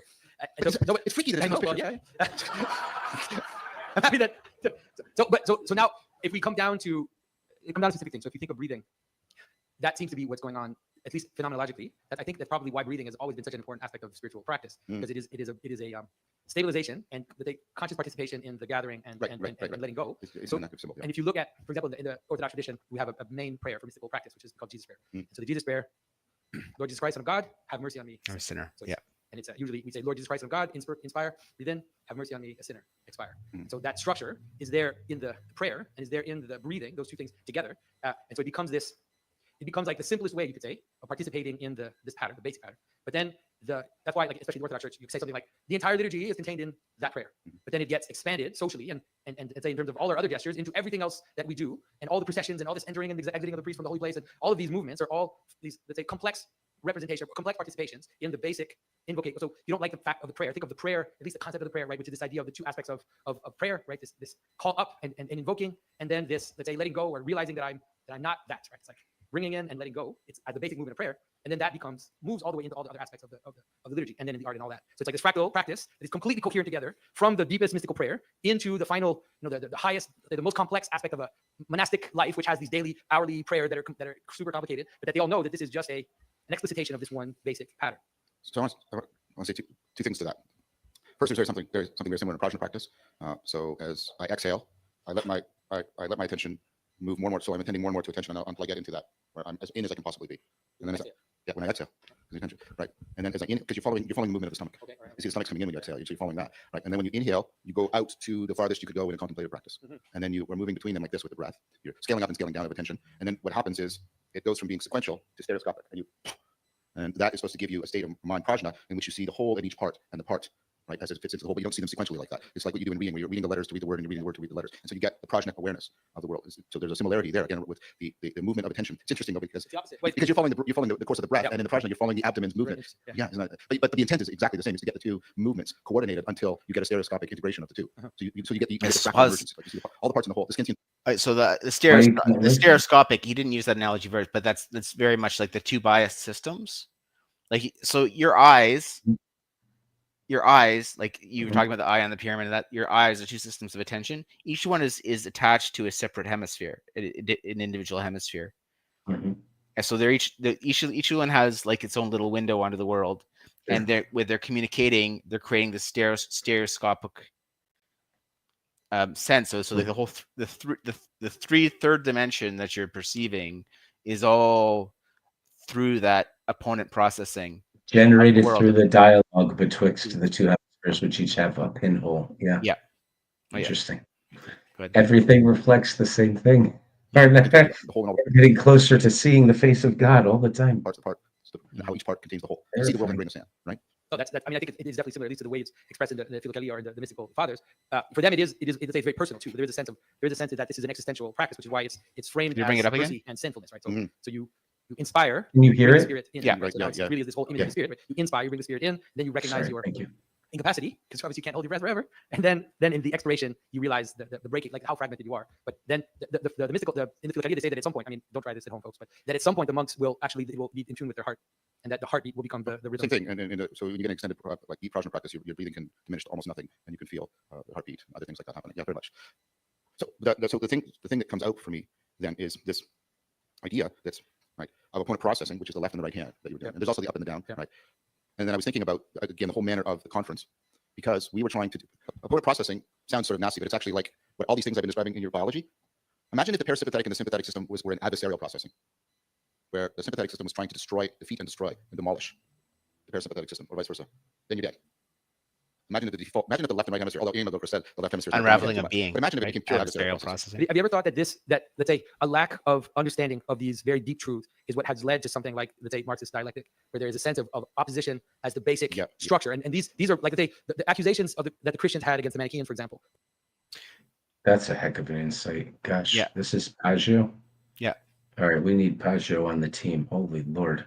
He just popped that out. I was like, wait a minute, holy crap. This is what I've been, this is what I've been saying since the Craziest Marx video, right? And this is actually the difference now I see is Hegel between it is okay, and how I want to see how we got there, right? So remember they had the finding out and the figuring out, and he said that the top, up, down, left, right. So when I talk about those two, that reason and faith, you can think of it as the cross, right? And Christ in the center, and the up down is the find out, and the figure out is the left, right. And so Kant basically made the rationalist argument. He was sort of the height of the of Enlightenment rationalism, sort of Enlightenment rational extremism, in the sense of it's like, okay, we're just going to do complete figure out, and we can't even access the find out. The find out's like, this is all horrible, so not available to us. Not available to us. So all we got is let's do the best we can with just the figure out. Okay. Now that's different. Okay, go ahead. So what happens then is he does Hume is important. I just want to make one quick distinction here, just for the sake of thinking about Kant. The important is then Hegel comes along with his dialectic, right? It's because so Kant has set the table here, right, of this separation, and then Hegel takes this dialectic and he uses the word dialectic, which previously was used for Thomas Aquinas's methodology, what he used in the Summa Theologia, where he would steel man every argument and then methodically in charity take them down and sort of say where and provide his point, right? And sort of like find the best arguments, defeat the best arguments. This is where we end up, right? So his method, he co-opted the term from Hegel, from Thomas Aquinas, who was saying like a whole process is about discernment and communion with the truth, right? That's what we're trying to get to using faith and reason. And then he sort of says, well, we can't access. So Hegel's basically saying, well, we can't access the truth. So, but we still have this process here, this process of dialogue or dialectic. What's going on? If there's no eternal truth out there, the truth must be in us. It must be an alchemical process where we're unfolding where the conversations is unfolding, and instead of it ending it being a process of discernment, it's a process where we're trying to find consensus. We're trying to find an absolute. So once there's no more negation, once there's no more contradictions, where we ever end up, and where everyone is agreeing, that's the ultimate truth. But it becomes but that process, because he basically because there's no longer about it, he's inverting the process from discernment to something of a process where everything is the game, everything is political, right? So then it becomes do or die, and the dialectic process of Hegel that inevitably becomes adversarial. It's the next step, and then the step after that is when so for Hegel, he's saying like maybe we can get to something. The next step would be Marx, not even Marx looking for anything else. No, but he's not. There's baby steps here. Hegel's all absolutes. Like he's actually this is the fine thing. He's because he's been cut off. He's the one who goes insane because Kant sort of like cut them off from the find out dimension, right? So he's working in this figure out. It's like he's like, okay, well, like we're gonna build reality.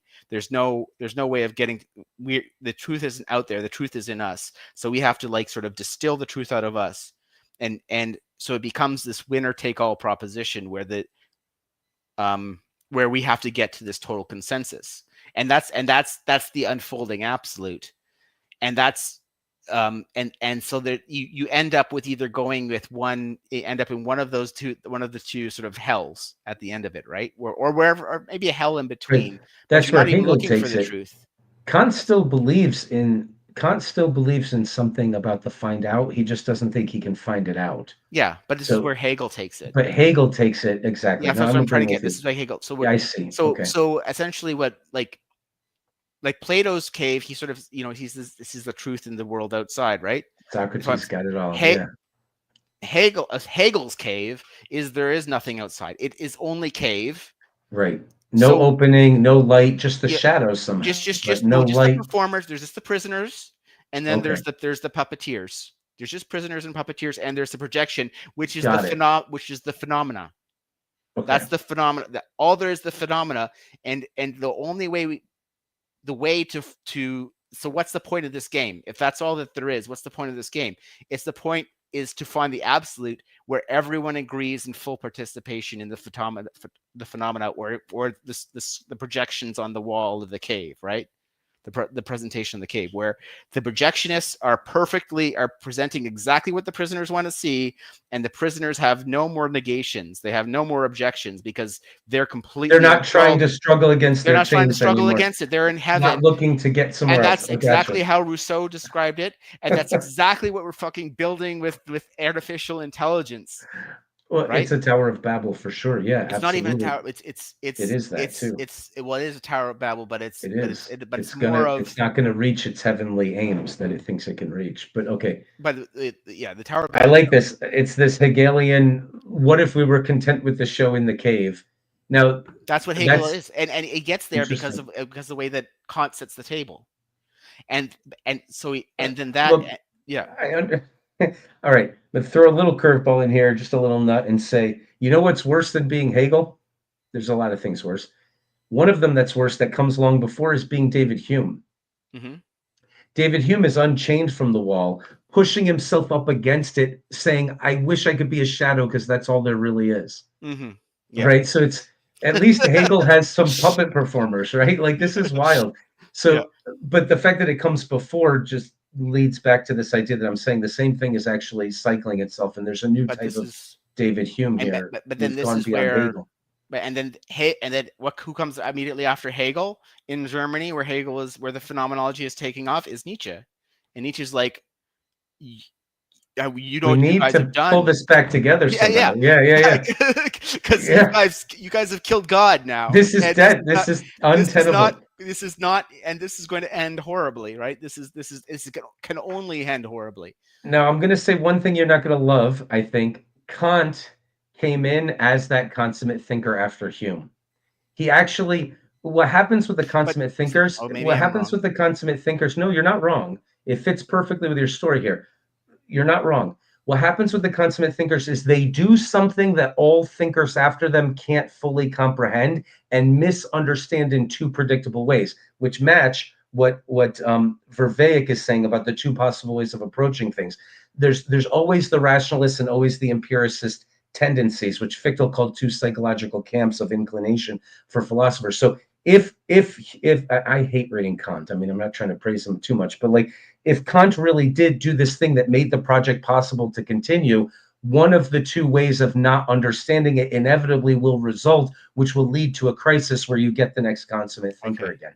Well, so I think and I don't like we talk about this. So because the things that Hegel said sort of existed previously, because there's the whole Hermetic and Gnostic tradition. So, but I think, in the pre-Socratics.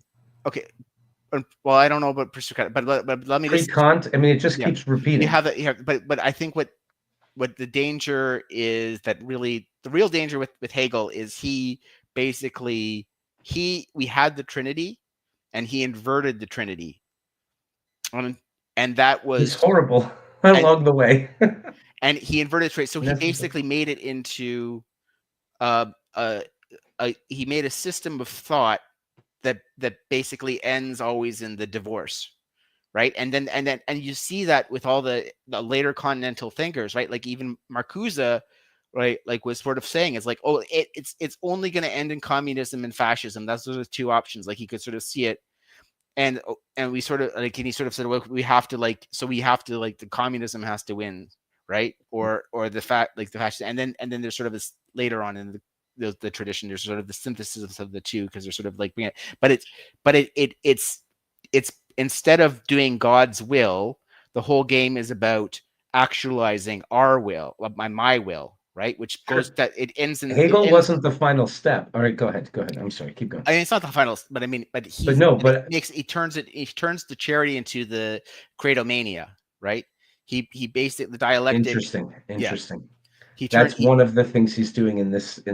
It's the feminine and masculine principles get more and more extremely what they are, so that the friction is more intense, which allows the consummate thinker to come in and and you get the orgasm, you get the unification, but only through the friction. So both sides get more and more extremely bizarre and untenable and unlivable and more hellish in that cycle. So Hegel, you're saying, is a step along the way on one of the ways of failing to understand what Kant was doing, who also defeats any sort of find out. Yeah. Is that right? Okay. Oh, but he defeats, but in the separation of the find out, but he creates, he inverts the system of finding out, which is what makes him so deadly. That now he changes the. It's all this. He gives the perception of like he's still being the path towards God and the good and divine, but really what it is, it's a recipe for the absolute is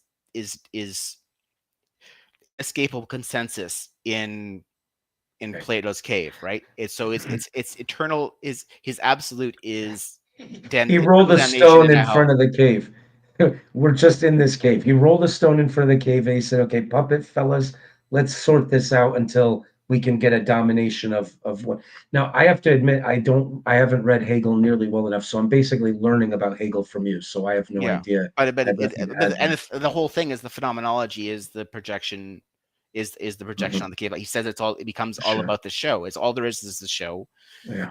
And that becomes the recipe. Well, okay, I have, if I want to exist, if I want to be at the end of the history, I have to win the game of Survivor. I have to have my show up on the screen. Now, somebody told me that what Hegel said was that it was actually a synthesis between the two opposing languages, which would be the end of history. Are you sure we're being fair to him? We're being 100% fair, because it's an unfolding absolute. So it's an iterative process of affirmation, negation, synthesis, right? So thesis, antithesis, synthesis, and that synthesis sets up the next iteration of the unfolding into the absolute. Okay. So it's basic. You can see it, and the thing is, this iterative process does exist, right? And we use it because it is actually the dialogue. Right? None of these philosophers along the way are wrong necessarily. Well, they're saying, they're wrong about everything, but maybe not. What I'm saying is, I'm not necessarily saying, the consummate thinkers are right. I'm saying a better way of thinking about it. Let me suggest this. A better way of thinking about it is, imagine the philosophical conversation is like a tent, and it can move up the Apollonian mountain into the Dionysian middle, down into the Hadatian. It's like, the Humean Hadatian philosopher can accurately describe what being looks like from that perspective. In other words, you can be on the far edge of the yin or the far edge of the yang, and you can try to describe the parts you can see, right? So it's wrong in a discernment sort of way, right? What you're picking up on is it's wrong in the sense that that's not the answer. That's not life. It isn't all just that. But the philosophers can speak from these different places along the journey and give you a picture of one totalitarian hell or another. It's the line between good and evil like I said, it runs through every human heart. And so there's Mhm. some are more wrong and some are less wrong, and some have more good in them than evil. And some can be, and there's some flip over the inversion. And my case There's a about, wrongness in a sense still, but yeah, okay. yeah. So and the danger always is like this, the snitch is very small, right? That's like, to actually get the snitch, you can get the snitch for your generation, or you can find the snitch, but it's very small. And there's lots of people who there's lots of seekers, it's Absolutely, of implied, who course. do not find the snitch. But they're not agreeing. Look, Yeah. when I said they're not necessarily wrong, I didn't mean to say they're all right. I'm just trying to say that when I am endorsing a thinker as a consummate thinker, I'm not saying that you have to throw out Heraclitus because he's got nothing to say. What I'm saying is you Oh, can judge them from this meta-philosophical I think one of perspective of understanding the flow of the conversation I and the think role that actually, they're playing in moving it forward. Like Hegel's playing a necessary role so in moving forward the more radical manifestation of the feminine impulse in the philosophical conversation until we can get to that next consummation. so what I'm going to say to that is I am absolutely is I or that is like, we can discard them because they're wrong. I think that's, if it's actually the wrong, it's the ones who are wrong that we can learn the most from, if we can understand why they were wrong and where they went wrong.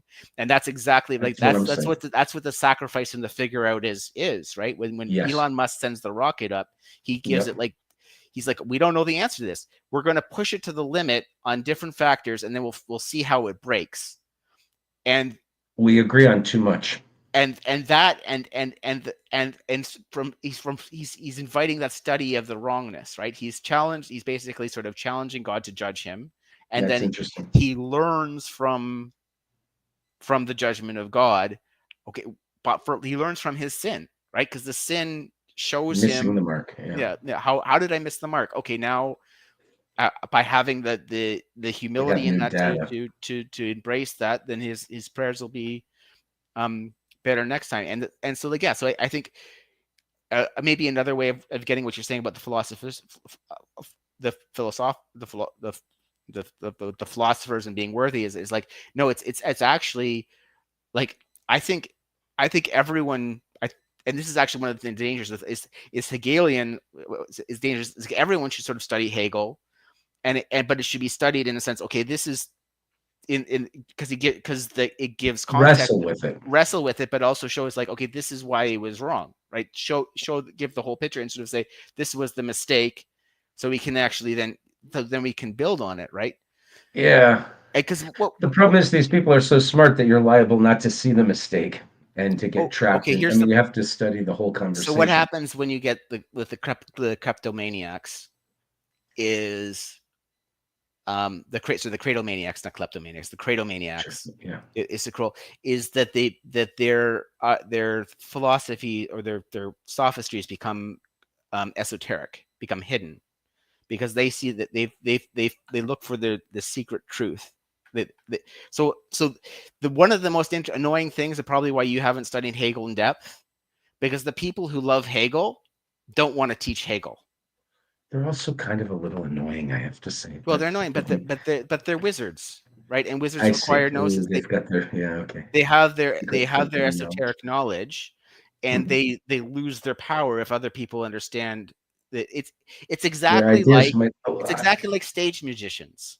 Stage Sure, I magicians don't understand. I understand. want to show you how the trick is done, right? They don't, because then they lose their magic. And it's exact same thing with Well, that's not people. honest wrestling, I feel, No, in their it's attitude to exactly it. not honest stress. That's my point. Is that they've Hegel's dialectic becomes basically the When you the force them to debate, the systematization of kfab, right? So I see. they're right, is they're saying is life is all the performance, life is all what's on the Mm. screen. Okay, so So they we keep need it to hidden. actually Sure. Don't create show the right what's behind the performance. curtain, and we'll have a better performance. I gotcha. Yeah, Yeah. that's all insightful. I mean, I just haven't spent any time following into this, but I have had at least one public debate with a Hegelian. Very annoying, and also when you force them to actually deal with the ideas, they don't look too good. They don't put this one, I should say, didn't put on a very good performance, but that doesn't mean that there aren't better ones. and I don't know. I can't say anything about Hegel, but I'm learning a lot about him from you, and so Yeah. I'll have to do a dive. All right, let's.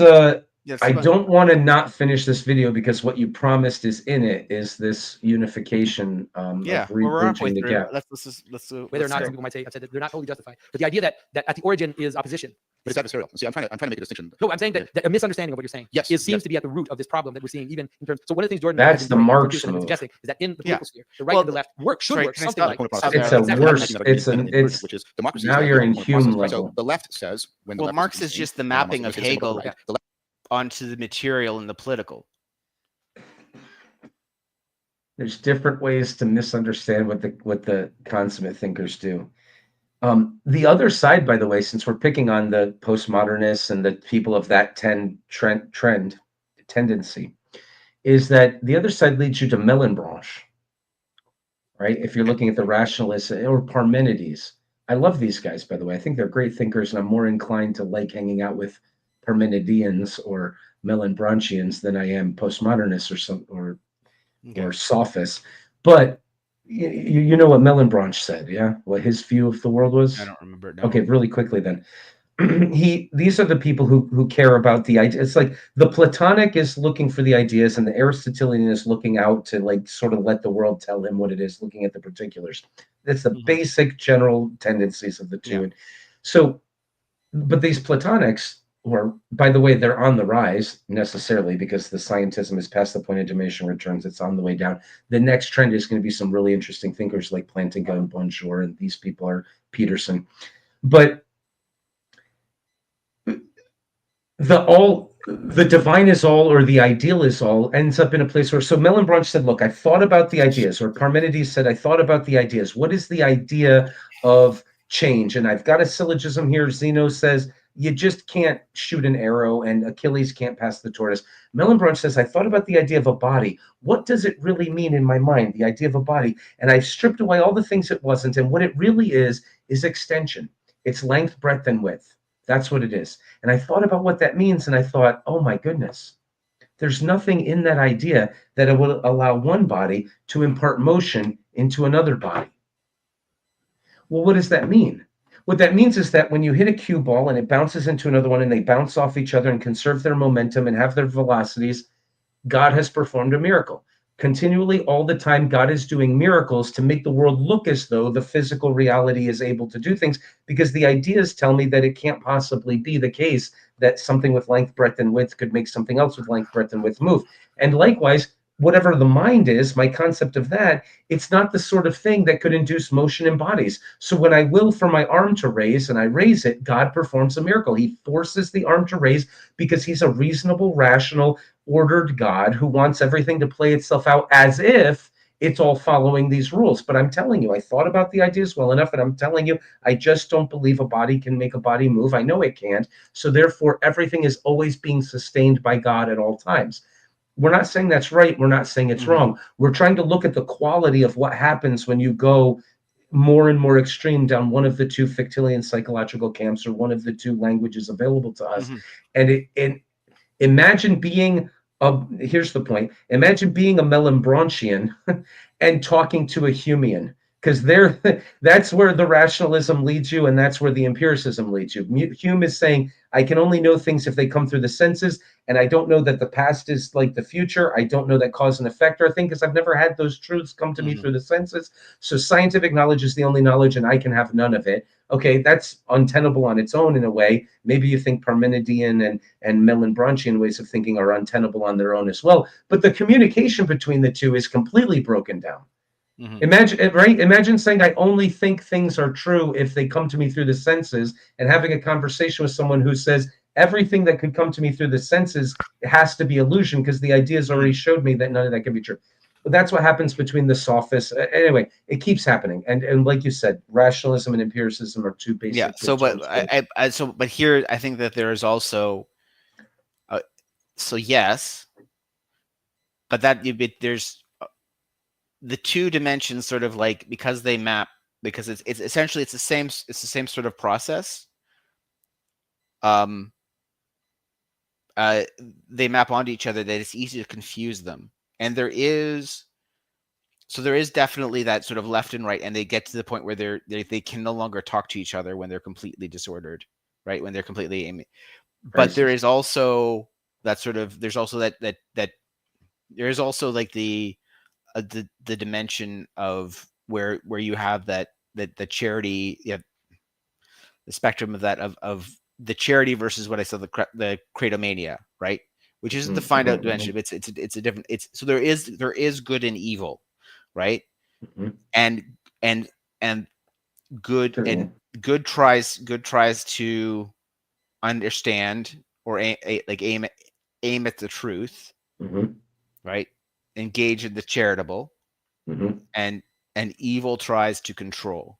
Agreed. Right, and so that's so, and that and I think that, and this is a bold statement, but I think it's right, that Hegel's process flips the orientation of the Trinity such that it inverts the Trinity such that it's, instead of being the process by which we aim at the true and find God, it's the process by which we traps we can us aim in our hell. focus at the well, it traps us in hell.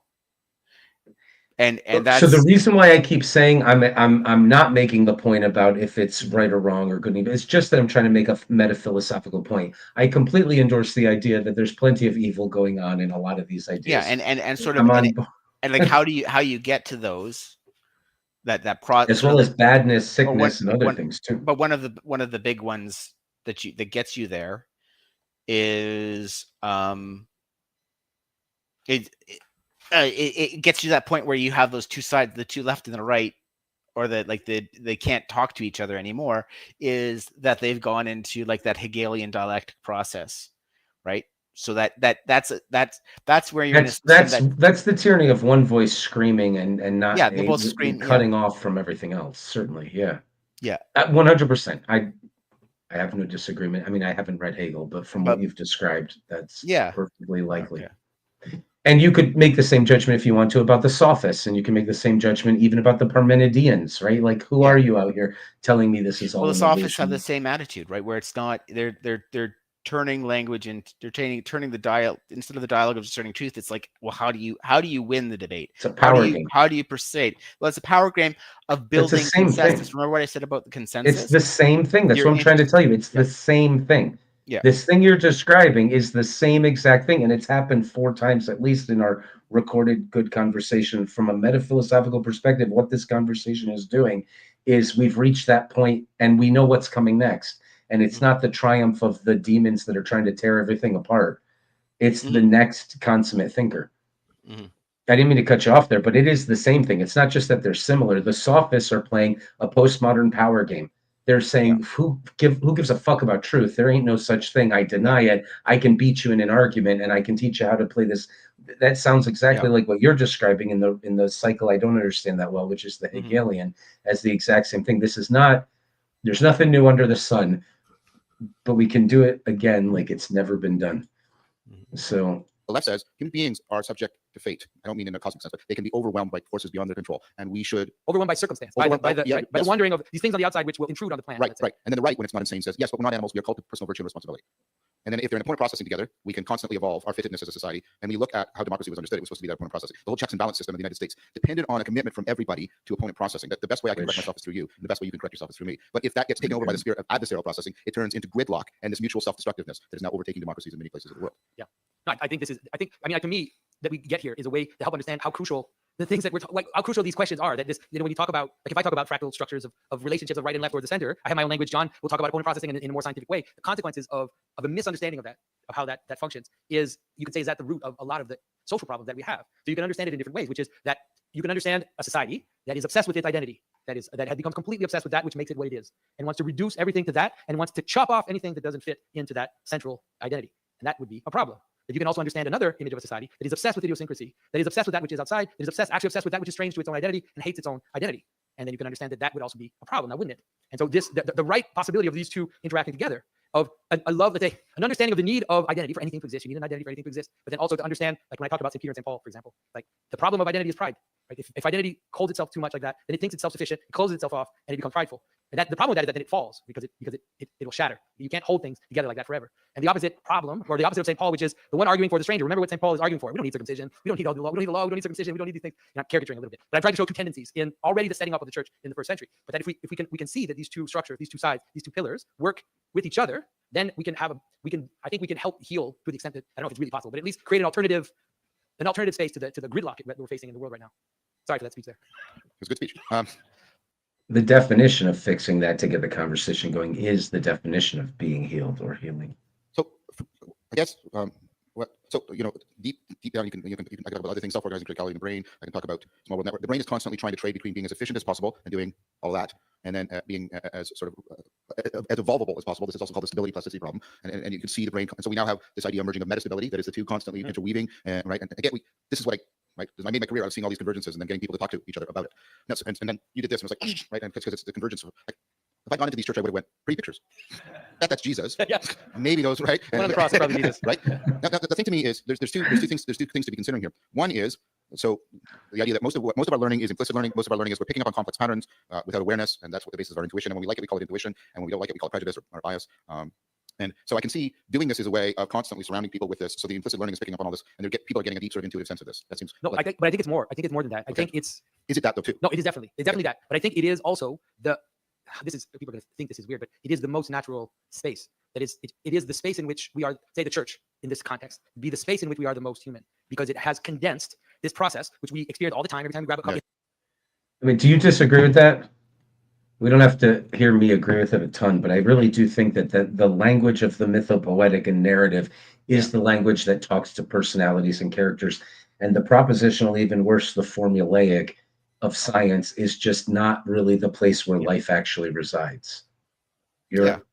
I don't have anything to say, but you can All right. basically say that I agree with most of what's going to be said in here, right? Because it's sort of like I said, this is the Rosetta Stone, right? It's fantastic. It's fantastic. Okay, I'm going to keep listening then. We have these implicit engagement with these processes, whether it's like how our nation functions or whatever. But there's a manner in which that is religion. Yeah. There's a manner in which that gets smashed, like just grabbed and bring brought the video? together. And then just like just like a story, right? So like a story is a bunch of stuff like, the story of your love relationship lasts, 10 years, and there's all these downtimes in them, and there's all this like More stuff that, or whatever, like whatever how long it's lasted. But it's like there's this down stuff that has nothing to do with the love relationship, that while you're also going through this love relationship, you're also working and then cleaning your room and doing all this stuff. And then what we do is we take the salient points, we grab them, we put them together, we compress them, and then we're like, here. So it's like, right? And all of a sudden I'm in the pattern that I recognize to be true, and I'm experiencing as the most real, because it compresses the real into a thing. So that's another story. But now in terms of, think about it in terms of something like, think about the Christian church as this. What's that? Oh no, I'm saying I'm just agreeing with everything. Oh, okay. I thought okay. What it's Just representing let 'em go. is this image of reality. It's compressing it together. It's linking it to the relationship we have with each other, and then it's making us engage in behavior that is bringing all this together as well. So you're standing in this space. You've got this structure. You've got these people that, like in Dante, are manifesting the goods and the virtues to you, and then you are standing. You're acting together. You're singing. You're processing. You're noticing hierarchy. You're participating in hierarchy. You're doing all these things, and so it actually it becomes like the root, in terms of experience, of all those other subtle, less explicit versions of it. Well, so two things to that. First, I can say that about pretty much. I think that's true for all religious rituals. Yes. I think, of course, in terms of the Christian church, I can explain it to you more clearly because I understand the symbol. Right. We'll come back to that point you just made about ritual. But I just wanted to draw one connection to what's happened here, because this was also an ecclesia, it was a kind of gathering, and it's a gathering in good faith. And one of the ways of understanding dialogos is to try to replace adversarial debate with opponent processing between people. So it doesn't mean that the two sides of this autonomic nervous system don't homogenize. The differences have to be maintained, but they actually thereby afford each other the most mutual self-correction. Charitable dialogue together, with not him, not me, but together we're better at getting towards the truth, fitting reality. That's dialogos as opposed to debate. And when it gets into the flow state, he's having insights that are priming my insight. That's dialogos. So there's co-emergence. So he's basically condemning the sophists there, right? Charitable Right, dialogue. he's Yeah. basically saying that the sophists are the ones who engage in the adversarial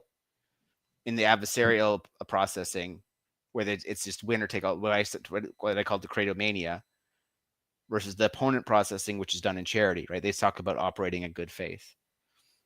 It has to be real. It has to be in blood, and this is why we're reading Plato's Dialogues on Thursday. It's awesome to see the difference between. So here's then the thing is, like, to maintain these dialogic things, though, is in this part that we realize is we actually have to find a way to identify and defend against bad faith actors. because bad faith actors. This has come up twice today. The end of our last discussion ended up being about all this. So, do you have some thoughts on that?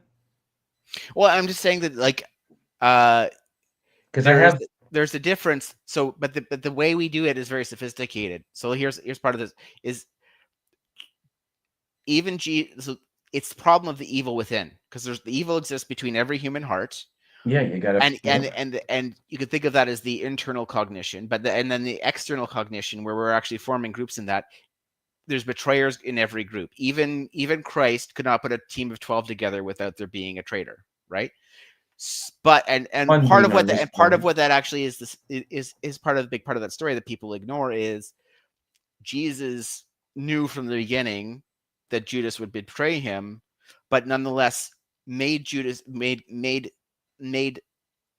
a disciple, and an effective disciple, right? So even though you can be debated, like there's actually sort of a point where his heart becomes, I think there's in one of the gospels where he actually sort of like submits to the devil, and it's sort of like, this is the point where he did that. But there is the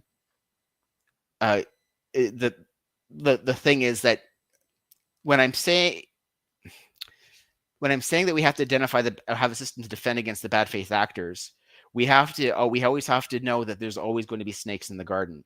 So we actually have to have a very sophisticated approach. There's always going to be snakes in the garden, which means you can't build a wall strong enough to not have a snake in the garden. Yeah. So you're wrong. You can't look for an effective way of dealing with the snakes. This is important. Socrates. You can't just use. Sorry, okay. I mean, people are looking for this, and maybe I'm wrong. Okay, maybe I'm wrong about this. I'm going to make a case, because I worry that the actual answer is no, we can't come up with a system for blocking out all the snakes from the garden. That in fact, what we need to do is be like Socrates. He spoke to Anytus, he spoke to Euthyphro, he spoke to Miletus and Cretus, he spoke to his best friends who were with him when he died, and he spoke to the people who made a case to get him executed by the state exactly the same, by projecting the best possible attitude that they could have and talking to them as if that's what they were like. And the result was, if they were sneakily about something else, they ran away or got embarrassed or eventually killed him. But what he did was just be himself and not worry about handling the other. I'm going to treat you as if you're genuinely aimed at the good, and that we can have good faith conversation, even if I know that you're a sneaky bastard. I'm going to keep, every time you say something, it actually works pretty well. If I assume that what you're saying you meant in good faith, I can hold you to it and ask, well, what do you mean by that? And then you excuse yourself from the room, and you either spend a lot of time figuring out how to kill me, or you just try to stay away from me because you'll be embarrassed.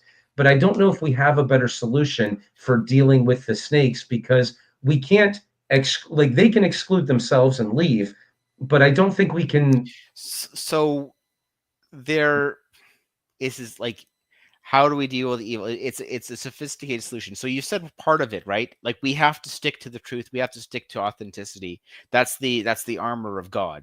So that's definitely part of what needs to be done to do that. Like, we can't, the one thing that we certainly can't do is then participate in the evil, right? Oh, so, yeah, right. Yeah, okay, so, fine. Because then we're just making the problem worse. But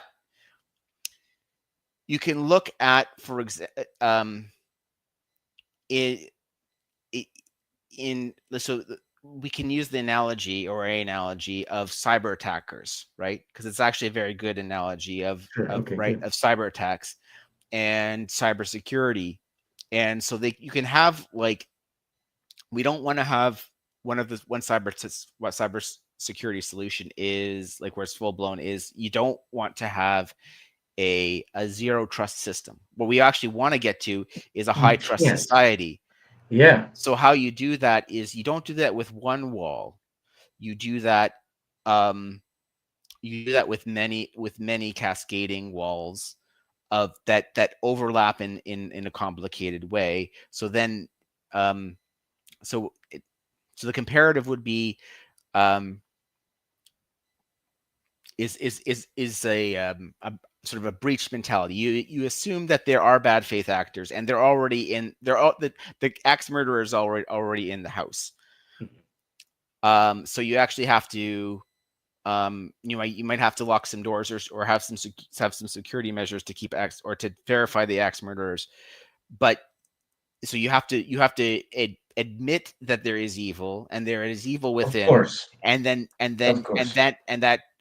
it's where Christ says, right? And partly, actually, here's Wise as serpents. wise as serpents, gentle as doves, Gentle which as is the, doves, but it's we're Socrates' not belief. advocating naivete here. We're Absolutely. not It's advocating within that. you and it's out there. Yep. Yeah, it's within you and it's out there, and so you have to take measures against it, or measures against it, and you have to, and you certainly you can't pursue this whole, well, not, there's another debate I don't want to get into here, but so part of it is doing it is that, and that's part of like the wise of serpents, is you have to, like where I was saying, you have to understand the evil, you have to understand the mistakes that can lead you down those paths, and that's part of the whole, the development of conscience and character, is that you can discern the spirits and know the Sure. bad fruits and pick it up. So there has to be, you actually have to have this sort of confrontation of evil, and have to like let the poison become the cure. Sure. Right, But there's no solution to stopping. I mean, the solution is to there's no be absolute solution. There's no absolute. okay. But there's certainly, right now what we're stuck in is a system where Here's my problem. a society that is denying the existence of evil, or and allowing the mechanisms that we use to. Sure, it's getting bad. It's getting very bad. I'm just thinking on a personal level, because here's my problem. There was a time when I was in different public settings, academic settings, and there's always a couple of snakes in the grass, and they're always sort of trying to sow dissension amongst people and ruin the good conversation right as it gets going. And I became very good at, it's like a Trumpian thing, drawing all the negative attention and using it to have what I want to have happen, which is, hey, we can still have the good conversation. You're embarrassed, you're running away, that type of thing. The problem is, I noticed afterwards that nobody got better. Yeah. Like I thought what would happen is, okay, you're going to learn that shit don't fly here. And then you're going to go back home and you're going to think, golly, gee, that was unpleasant, but I don't want that to happen again. Maybe I got to approach it differently. But instead, it was just more nastiness and more nastiness. I said, look, you're going to destroy your institution if you keep doing this. Well, they did. They just got worse and worse until they literally just shut down 8 departments last year, and they shut down another 7 the year before. They're done. And it's like, okay, so I left and I moved out of state and I moved to the woods. I've been here for 3 years thinking, okay, what do I need to figure out so that I can see something good happen before I die? Because just watching evil destroy itself quickly is fun. It's better than getting kicked around by a bunch of jerks, but I'm not seeing anything good happen. And so I guess I don't have any answer here. I'm just saying I don't know how to move forward where we have the paradise that I have a vision for, that I know could exist, when there's always going to be snakes and there's no way to get rid of them. So the paradise that I have a vision for, that I know can exist, is your problem, because that's a utopia. Well, I don't mean in that absolute sense. Because you use the paradise as the garden, right? I don't mean it. Yeah, it's more like that continual dance of, do we need more wall? Do we need less wall? It's the process thing. Yeah, absolutely. So I'm not looking to settle, but that's a good point. That would be wrong. I don't want the communist, everything's settled, fascist. I'm not fooled by that. Yeah, but I think that but the danger. Yeah. So I mean, maybe what I'm trying to do, what the other point that I think I was trying to make there, though, is, and I can fall in the same trap too, is this idea of how do I set the whole world in order?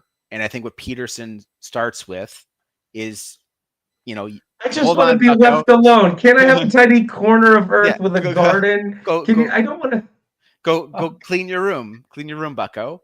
Is right. Like, is that and from there.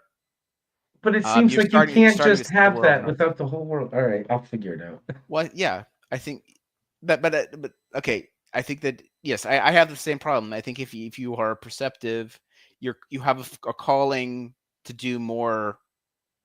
You just can't be left alone. If you sit and try to make one tiny thing go well, it does affect the whole world, and the whole world comes flooding in to try to. It's like, okay, can't I just be left alone on an island somewhere and like I'm gonna make this nice little paradise for intellectuals to debate things and like can't we So, just okay, actually, I think that's and that maybe that I think that's you misunderstanding your calling. that's where I want to live. I don't want to live with the okay, So, misunderstanding my well, calling. because is I think that you have gifts. Like there's with great power comes great responsibility, and what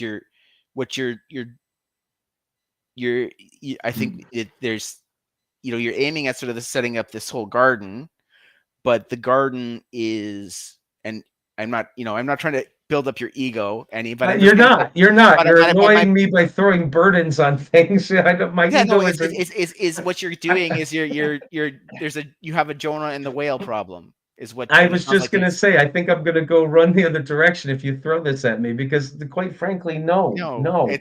Let's it's like no. you're not bearing your I cross, and the world, and you're being cursed because of it. That's what's happening. That's what's happening because I feel like I'm trying to bear as much and to just make a tiny little place. I just But oh I think that damn it. you're the bearing the cross thing. Right? What I was saying is like, yeah, you're definitely bearing some cross here, but you don't you you have to give God permission to live. If you want Okay, peace, you but have to wait. align yourself fully with the logos, I which means didn't you're leave going to. because I was afraid of it being difficult. I left because I didn't see anything good come out of it. I saw some good people be encouraged. I saw some people figure things out, but I saw the institution destroy itself. I was trying to tell it how it could save itself. I saw the professors who some of them were the best teachers I've ever met in my life, one Mhm. of them at least, specifically completely destroy his own department, gossip and try to ruin the careers of other people, just become worse and worse and worse every day. It's like, dude, I've extended on a silver platter the option for us to be Socratic and demonstrate to the students. But no, the power game came in and it just destroyed all of it. I was like, okay, that's not me running away from responsibility. I was in the dance. I was playing it every day. I was right in the center of it. I left because I didn't see anything good come out of it. I didn't see anybody go, oh, yeah, we could stop being present moment Yeah. narcissists who want to destroy everything. We could have beautiful conversation and that would be good. It was just the snakes won. The snakes won. And that's fine. It's other people's decision if that's what they want to align themselves with the snakes. I don't feel defeated. I feel like they defeated themselves. Like I'm not depressed Hmm. about it. The snakes didn't win over me in that sense, Okay. I but mean, I didn't see something good come but out of it. I think we're mixing two Not that what I things here, wanted. though, right? Is so I agree that maybe what you were was to go into the woods, but now I think what I was picking up in you saying is that now you're in the woods, this world still won't leave you alone. You're still trying to make something nice, but I it's stopped making classes for 8 months because of the goddamn meth heads in the woods. Like yeah. I knew two people within a 5 mile radius, and they found my mail and stole it and tried to ruin everything economically. It's like, how far into the woods do I have to go to get away from people? Like, Mhm. there's only So 4 people I came across, and two of them stole all my mail, okay, and yeah. for So I think months. so. Like Here's the thing: is I think that probably I mean, if I could solutions. give you a solution or to that is I've like I've only got you're one, not. and I wanted to avoid it. So No, no, I go ahead. that's not the solution that Okay. I'm going to It's the suggest. only one that I'm My head okay, go is ahead. okay. Give me a good Is one. that I think that there's an imbalance in what you're pursuing here of like, okay, I'm going to go be sort of like the desert father in the sense of like I'm going out in the wilderness. Like it is important to go to the wilderness and calibrate, but I sort of see the meth heads as a sign of you um of sort of God sending you that Jonah and the whale message of like, no, I don't want you to go out into the woods. I Oh, don't. fuck 'em. I want you to find your people. Is you actually have And I to. can't do that online by building a whole university and having classes where we talk about Plato and all this stuff. Like this isn't me engaged with the world Well, enough. it's. I think I you gotta might go need to. live in a freaking city. There's Like something. Maybe you need to find a parochial community that you can. that's a good idea. Yeah, Go that's to what I'm church basically every saying. Sunday. Yeah, Yeah. go to church every Sunday. Yeah, I can drive an hour away and go to Yeah, church. and Sure. maybe That would be good find the advice. churches every Sunday. Yeah, and find the right and you can do some church shopping. That makes a lot of sense, and it would be difficult for me. I'd rather be alone, so it's probably the right thing I need to do and what I'm avoiding. Hmm. That's yeah, all right. Okay. So you're not. So it's not just the meth heads roaming the wilderness that are going to find you. You go out and Fair enough. yeah. Look, there might not be an answer, but what we're going to do today is have a good conversation, and we're going to Okay. finish this. And the brilliance of the designers of this conference is they gave opportunity to present positions, and then they put them into that kind of opponent processing and dialogos. That's what was happening here. You were participating in it. You were witnessing it, and you also got to participate in it. And this, right? Jonathan just a few minutes ago in his speech, it was almost apocalyptic. We're in a very bad place, and I want you to see that you are participating in not some airy fairy utopia. They let people more than a Q&A actually have a back and forth with the speakers. Yeah. This must have been so much fun. Well, that's what this is what I mean. I gave you that instigation. I Yeah, this you is the told way me that earlier, but I that talked to seriously Jonathan. happened. I made that connection between opponent processing and the eccentric and concentric forces, and then Jonathan that made this conversation happen. Exactly. Yeah. Yeah. This is interesting. Okay, really briefly, there's a novel by Salman Rushdie, and he's got a lot of great novels. There's a character in the beginning of this novel, Akbar the Great, a historical character, of course. Akbar means great, Allahu Akbar, right? So he's the great one. Is this the Satanic Verses? No, it's not. That's an unbelievable novel. We'll put that even. That's really something. But this novel's good. It's called The Moor's Last Sigh. Okay. In the beginning, we have a chance to look at Akbar. Maybe it's not. Maybe it was the Enchantress of Florence. I'll have to look it up. Anyway, the great one. Greatness, doubly great. So great you have to name him twice, like New York City. Akbar means great. Akbar the Great. Okay, fine. So he's ruling and everything's pretty much going well, and the court is being ruled properly. Everything's fine, but every once in a while there's a little upstart who tries to challenge the kingdom or whatever, and it's almost like just daily business. Okay, let's put the army together, go out and deal with this problem and come back. And so something like that has happened, and that's what he goes to do. And the whole time that he's on his way, he's sort of philosophizing and having an existential crisis. And what do I mean, we and the plurality of being and blah blah blah. He's just thinking a lot of stuff.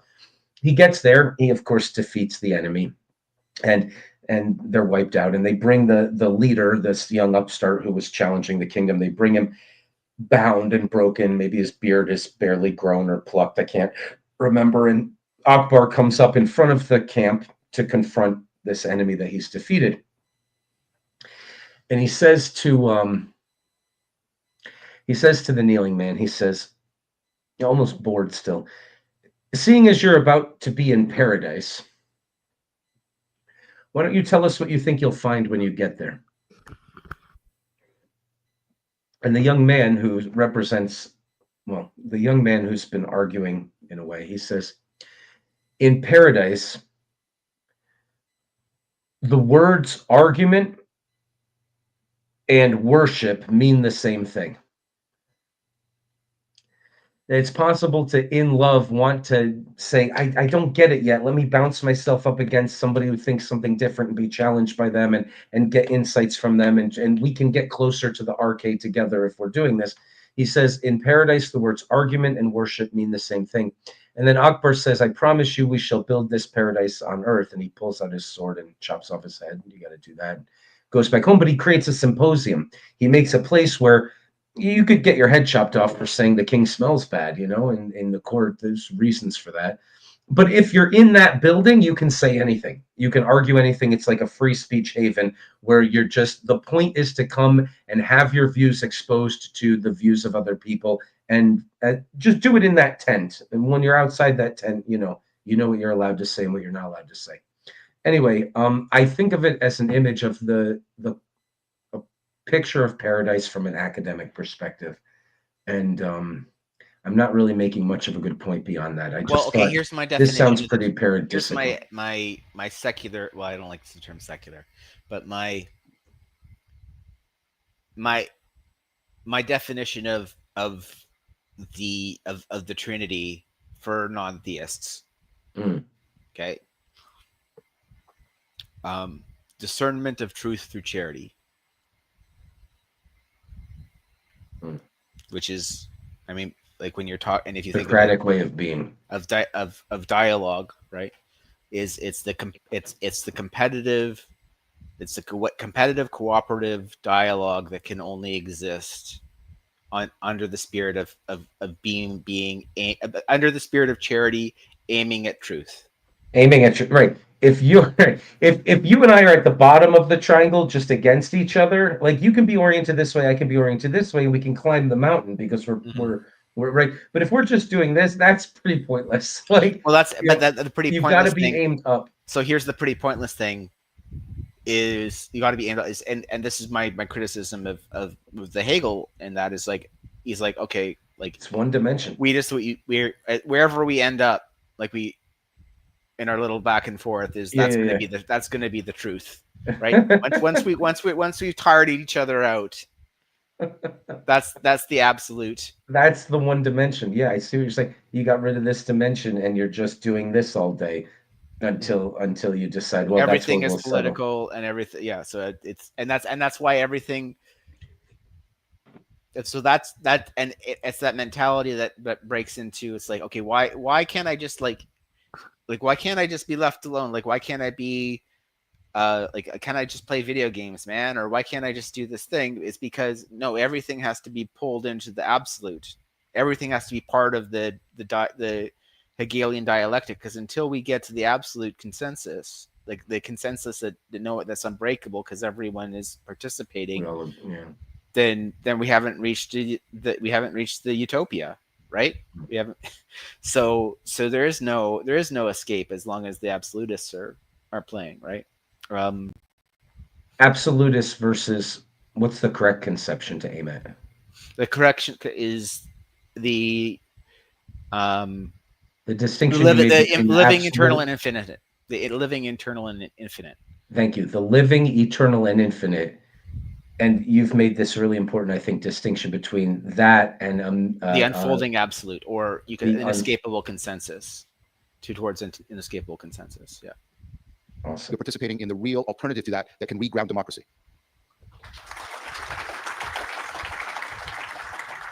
And it's really cool that it comes with these beautiful, beautiful pictures. I mean, and for those of you who know me, beauty is not a sentimental thing for me; it's a profoundly platonic thing. So I just wanted to say that because I thought that connected what you and I are doing to what is happening here. So the point that I wanted to make, or to help people maybe see or understand that the way that I described it in terms of concentration, you can. But I was going to challenge you on that. Go ahead. Because I get it, but the point, and this is the relationship with ritual, right? There's something about the ritual that's unchanging, but the work that's being done. I'm doing a lot of work now on ritual knowing. Thinking through ritual is a great anthology, and how we know through the kind of knowing we do. It's not big surprise. It's not propositional, and what it's doing is trying to do this compression in the ritual, but rituals evolve. They don't. Even your pictures evolve. Yes. I'm thinking of Paul, right? Trying to evolve between the now and the always, right? And so what I want to get is, you get the compression, but it's also varying in each person in the church that is seeing, right? The point I want to make in terms of, because I'm trying to help people understand why this would exist. It's not just like we're going there and there's pretty pictures. It's that wasn't meant. No, but it's like the people that you could see how that experience of coming together and having that experience together in the context of that with all of these elements would be seen as the source of my experience. You see what I'm saying? It's like it's the culmination and source of and the anchoring of the more mundane aspects of my life. Okay, can I give you an analogy from the Platonic tradition? Okay. I know you're not hostile to it. No. Right. So, and this is from D.C. Schindler's book, Plato's Critique of Impure Reason, which is so Plato. Many of you are familiar with the parable. It should be called a parable, not an allegory. The parable of the cave, the people trapped in the cave, and they're only the shadows and the echoes. By the way, why are they less real? Because they're not multi-aspectual. They're not multi-aspectual. They can't open up with inexhaustible intelligibility. So the shadows and the echoes are less real. Remember, the people come out of the cave and they see the sun. And the sun's supposed to be the metaphor for the good. But the thing about the sun is you don't just see it. If you're in a Cartesian frame, you think the point is to see the sun. The point is to realize that you are made by the sun. The sun makes other things visible. But not only make other things visible, it's made the energy that is literally running your body, right? All of it. The sun is making you and making visible. And so you are not looking at the sun, you are participating in it. The very processes that are organizing your life are participating in that. So that's exactly the idea that, no, I'm not looking at it. Because you often use that word. I'm participating in it. It's not only coming down to me, it's also emerging up through me. And what's interesting is that in the those who know the traditional liturgy, in the liturgy, you see those two movements happening at the same time. And so we have these moments where we lift up our hearts, we lift them up to the Lord. This idea that we who represent their images, like we who represent the cherubim, we're gathering all these things into us and moving up, or offering it up. And that's why the priests offer up the host, these movements that we do where we offer up, and then there's an influence from above which comes down upon it. So the staging of that is there, I think, to represent those two together, where we come together, we offer up, and then it comes back down on us, the two movements that you talk about. Right, and then that notion of participation goes to the argument I was trying to make about our cognition is not just representing the intelligibility of the world, it's participating in the same fundamental principles. Yeah. Okay, so now, if that's the case, I want to make a proposal to you. Yeah. Which is, and this is sort of making use of, that notion of participation goes to the argument I was trying to make about our cognition is not just representing the intelligibility of the world, it's participating in the same fundamental principles. Yeah. Okay, so the intelligibility to the argument. Movements that you talk about. Right, and then that goes to that notion of participation goes to the argument I was trying to make about our cognition is not just representing the intelligibility of the world; it's participating in the same fundamental principles. Yeah. Okay, so now if that's the case, I want to make a proposal to you. Yeah. Which is, right, and this is sort of making use of Jennings and Shilbrack, and when a lot of people writing about ritual right now. Ritual is actually going through a renaissance. One of the arguments that's coming out is rituals are, and so just give me a moment because rituals are in a sense useless behavior. You're not doing anything, right? You're not like making a house. You're not transporting groceries. You're not reproducing. You're not even conversing with people or building social. You're just doing this thing, right? But in another sense, they're universal. And the proposal that's coming out of this is the idea that what we're doing in ritual is we are finding, like what you're saying, we're finding these condensations of all of this that have the greatest capacity to transfer to as many domains of our life as possible. Right. Yep. Right? Yeah, I think that's exactly the right way to see it. Okay, so I have a metaphor for that. So I'm just going to stand up for a second. So I'm going to go. I'll be off mic, right? But just like if you're in a bar, people are doing this. Thing, you're pretty safe. They don't know what the hell to do. For a fight, yeah. For a fight. You're gonna fight, John. Fight. They go like this. You take a root. You're in a lot of trouble. Yeah. And I talk about rooting in patience. Like you don't ever fight with this. Just focus stance. Different arts have different stances. Obi-Wan is really weird. Okay. Why that? We'll see that for a second. That is a condensation. Here's a bunch of things. Here's a bunch of positions I need to get into that actually do something. They fit into that or that. What I want is I want to condense them. Each one of those is an optimal grip on that situation, that situation, that situation. Yes. What I want to do is condense them to the perfect nexus point that gives me the easiest place from which I can get to any of the places I need to get to. Does that make sense? Yeah. That's your meta optimal grip. You see that? Yeah. Rituals are condensing. You get a meta optimal grip that gives you the greatest chance of transfer. That's the proposal. Yeah. No, I think that's exactly the right way to understand it, and it's also. So you can see it. How can I say this? So you can see it represented in the way that people talk about. It's like in the Christian liturgy, it would be something like the communion meal, right? It's a condensation of what it means to eat together, but it's also a sacrifice at the same time, and it's this relationship between heaven and earth. And so in the imagery, all the imagery of the Eucharist is like a insane condensation. Exactly. Like there's the normal aspect of eating a meal. There's the transgressive aspect of eating flesh and blood. There's the normal aspect of eating bread and wine. There's the fact that it's a table, it's a sacrifice, it's all these things. That it's like it's just so crazy that you would condense all these categories into this space, like in the middle. But it's like but that's it. Yes. But that's the source of reality. Like that's.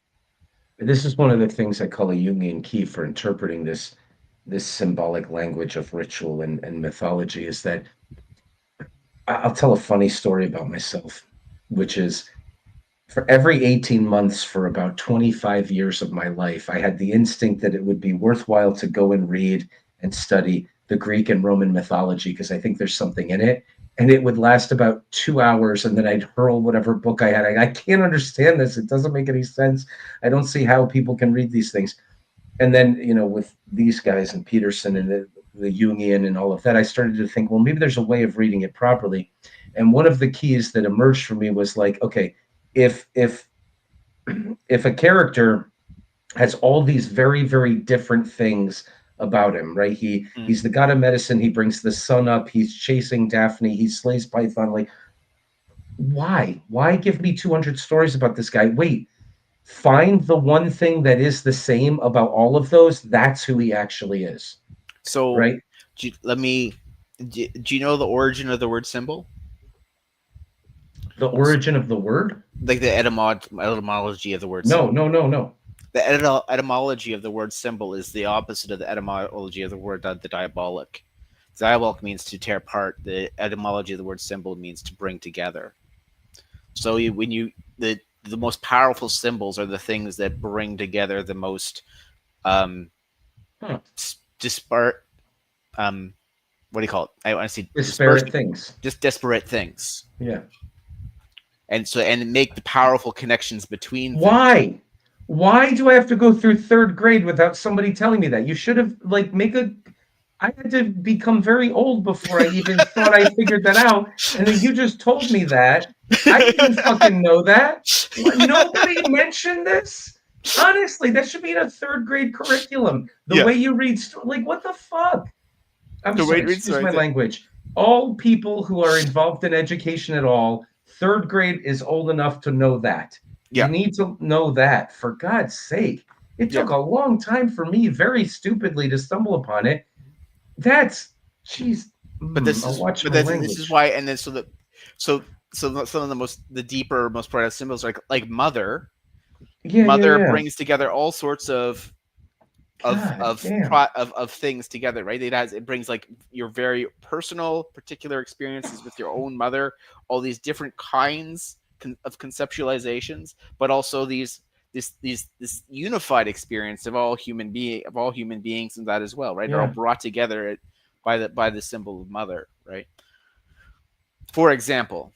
Yeah, no, So actually, your reaction that like this she's is actually caretaker, she's educator, yeah, she's disciplinarian, blah blah blah. She's a yeah, lot of these different things pulled yeah, together as one personality. The same with Apollo. If you want to understand Venus, look at all the stories. If you want to understand yeah. Mars, look at the stories. Pull together oh my God. So and just on, but I just related Nope. to that. I just want to say is like your reaction there.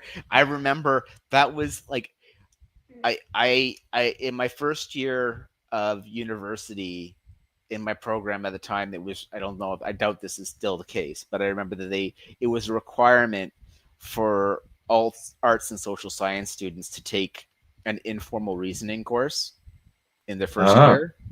And I took the informal reasoning course and I loved it. Like I aced it. But I remember I like on my report on, like, they do like your assessment and that at end. Like I started writing about what you said about like why had no one ever taught me this before, and I got like viscerally angry as I was writing because I was like, why do I have to wait until I'm like, you know, Hey, 19 years old to actually have come across this? Like, you you know literally how much. just told me something about symbol interpretation I had not heard till you said it. I thought I was sort of discovering it in pieces and pulling it together a little bit, but like you could have taught me that in third grade. Yeah, well, I Somebody would say could have that was the just told exact me same, that. my exact same reason to like, that was my exact same sort of react. I was just responding that was like how I felt about like, you know, inform like fallacies and just Jeez, all the aspects of no. formal reasoning. It's like, you Yeah, know how yeah, much yeah. nonsense That I stuff's believed fun. as a I teenager actually, that you could have just like helped me dispel, like how like yeah. if you just like someone who just sort of presented me to that, which is why I mean, just sort of to say, but again, like the point of education, just to tie, is like, you can't tell people where to find the snitch, but there's certainly things you can tell them about finding the snitch Yeah, yeah, yeah, that yeah, are yeah, yeah. really, Yeah, really useful to know. yeah. Yeah, absolutely. Well, I don't know what to say. Homeschool your kids. We actually were forced to force. We were studied Aristotelian logic in our high school. Yeah, You but can on give that, yeah. people some of these tools, and that would be nice. But nobody ever told me like at all Mhm. until today. You just said something Well, like I thought I was like, I only learned it last month or a couple months geez, ago look because this. You could be in third grade and you could understand yeah, that. Like, yes. just save the next gen. Let's tell them to go out there. I'm gonna make a billboard. I'm gonna buy a billboard. In My my billboard, God. symbols mean to bring together. Okay. Oh, Yeah. that That's how you notice hurts. It hurts my brain that I strumbled for so long. the convergent point of all It's these things. so And that is helpful. what, when we look at the story of Christ, so one of the things I'm not going to do here, but one of the things that I've done is I'm trying to show you how, if you actually look at the story of Jesus, it's a crazy, it's an insane story. And because even if you know traditional storytelling, it's like Jesus you don't have stories where someone is like a warrior and a king and a shepherd and a worker and a monk. And it's like all these categories jammed into this one story. Like, this doesn't make sense. This character doesn't make sense. But that's the point. The point is to like grab all these story structures, all these stories of descent and ascent and all these different, these aspects of the gods. It's interesting because like a lot of people Find that try the to criticize Jesus say, thread well, Jesus is just a copy on all these. of what's common between them all and pull that together Yeah. into one He's type. well, that's because he is the symbol of limited being, right? Like, he was one that brings all of humanity, all the What's limitations of common between humanity, them all of humanity into one, right? Right. It's amazing.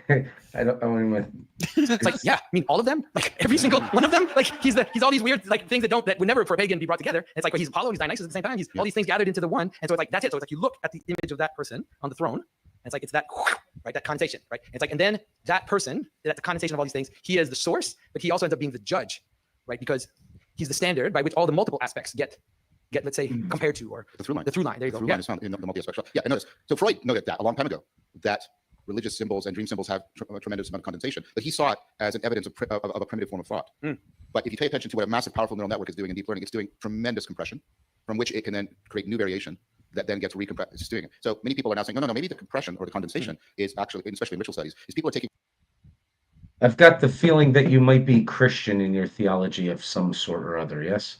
Who, me? Yeah, you. Yeah. Well, I mean, Great. I'm I have a becoming question for Catholic you now, then.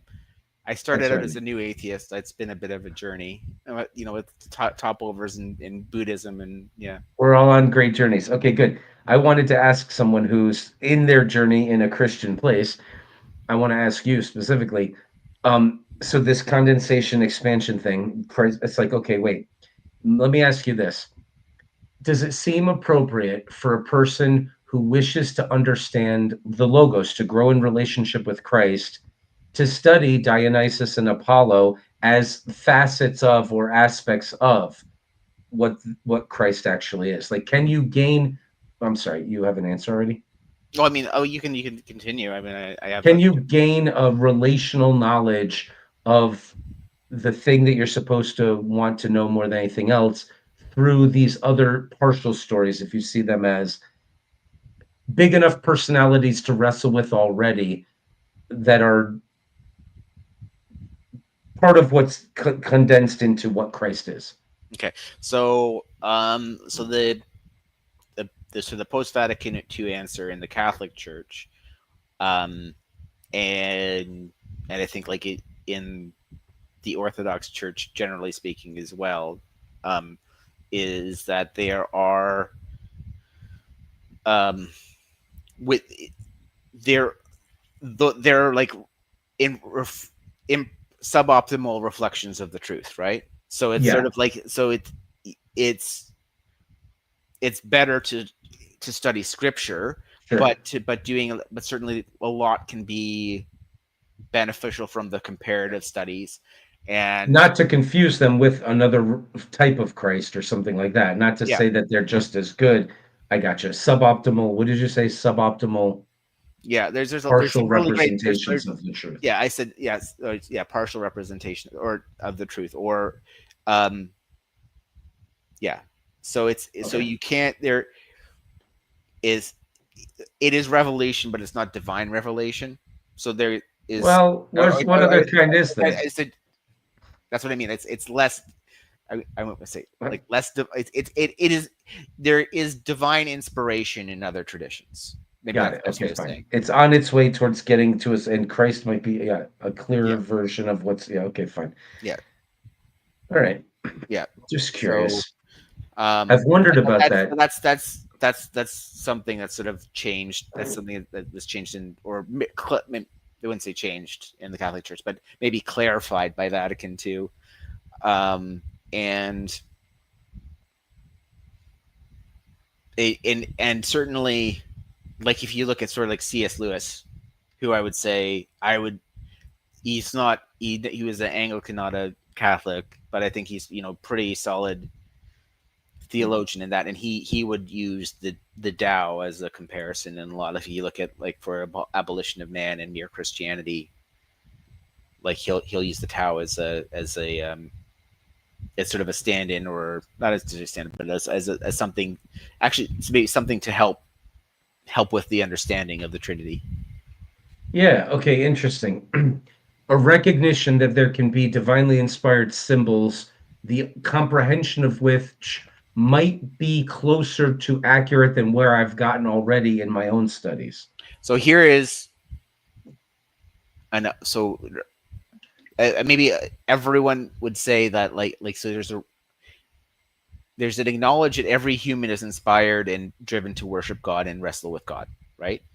Mhm. So what they would say is that God made his covenant with a particular people, and then like with the church, and so there was his revelation, which makes it special, but it doesn't mean that people who did not, like, who would not participate in God, or who not participating in God's covenant, have been denied any sort of experience of the divine or of God. God is, They have common everyone has a grace. everyone has a relationship with God. So from their own struggling, that they've made imperfect, or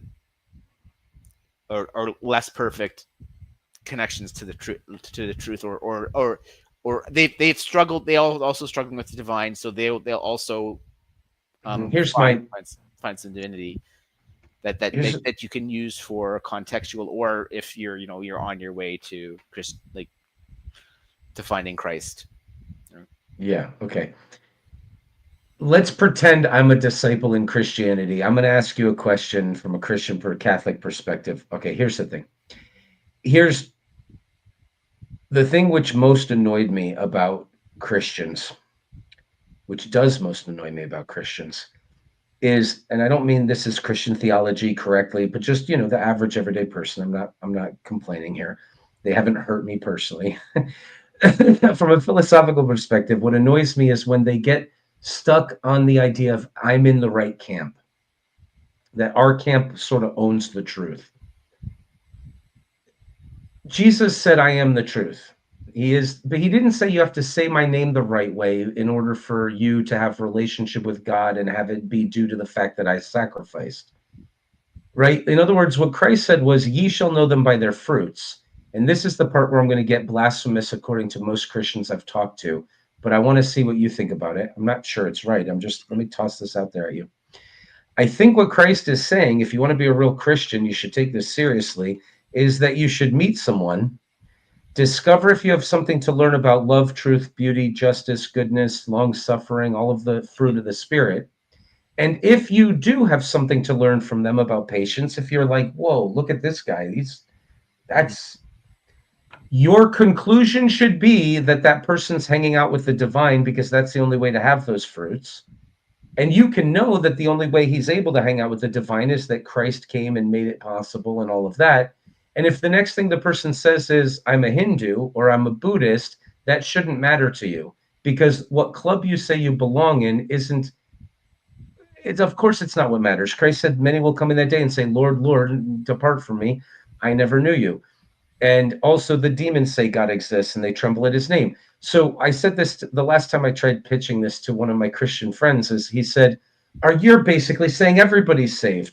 And I said, no, I'm basically saying 99% of the people in your church are as unsaved as you imagine everybody outside Christianity is. Okay, What I'm so saying is, to be a serious person and wrestle with God makes you a different kind of person, and that you were charged by Christ to judge people on that basis alone, and not on what they say they believe or the miracles they can do or anything else. yeah, so that's why when I brought up the whole Vatican II clarification on that, is it says that and this there are definitely there's Catholics, there's people within the Catholic camp that would sort of say that, but certainly but one way of framing it is Christianity is the privileged path because you're participating in God's covenant. So there are still people who are not participating in God's covenant at this time, but who are of good conscience and good character, who will that will eventually participate in heaven, find their way of they will salvation. find salvation. It will be because of the work of Christ. Yeah, it will be with it, but they don't have to say they belong to a club, a Jesus club, or say his name properly. Yeah, before they die. Yeah, It's still Jesus that makes it possible, and they are Jesus still wrestling with God. Jesus will still judge them. Okay. But if they're and that's the thing, is that you can't, there's no, I'm okay with that. Part of the deception is there's no because of our capacity for deception, we're still getting back to our sort of the I think is that we don't, the first person that you can deceive, you deceive when you're in depth deception is yourself, right? Absolutely. So it's your own fruits that are sort of are your test of your own faith, right? Mm-hmm. So yeah, I'm not trying to give license to everybody's fine, and I actually think but there none of us are going to make it. There are people, there certainly are, who, and because it's just there's legitimate detection thing that they're trying to avoid there, but so Christ. So there's the personal. There's two judgments. I don't know if you're familiar with this. There's two judgments. Go ahead. There's your personal judgment, and then there's the general judgment. So the personal judgment occurs when you die, and that is that Christ goes to you and gives you the judgment of your own life, basically, right? So, and then the second judgment is after. That's what we're talking about here, about your own salvation, is determined by Christ's judgment, or Christ basically reveals your judgment, right? Is it because he reveals to you what was in your own heart, right? Ouch. I'm looking for. I mean, Christ is a fun guy to hang out with. Christ as judge might be scary, but yeah, it's in my near future, and I'm not. I'm looking forward to it. But one of the ouch, gifts that's of in the my own Holy heart. Spirit is fear of God. Yeah, Right? it's just gonna be scary because Yeah. whatever's in my own heart, all his judgments are right. Let's see it. Let's see it. So that's the first judgment. Yeah. So and then there's the Um, general judgment Okay. is actually it's you could sort of it's the after on Judgment Day. So it's sort of like at the death of the world, he gives his judgment over all. At the end of creation, he gives his judgment of all of creation. Okay. And the purpose of the general judgment is to reveal his whole plan to us, right? So it's sort of Okay. like to actually demonstrate his perfect justice and perfect mercy. So we'll understand. So then it'll explain why do good things happen to bad people and bad things happen to good people, and how did you like how did all this sort of like work out, right? And It that's sounds the like general the judgment. judgment of God. It sounds like he's the one on trial. Something's being revealed in all these judgments, and okay, Well, I mean, I'm in a with you. sense, it is, but you're right. It's like, it's in some it like it is. I mean, sort of it is.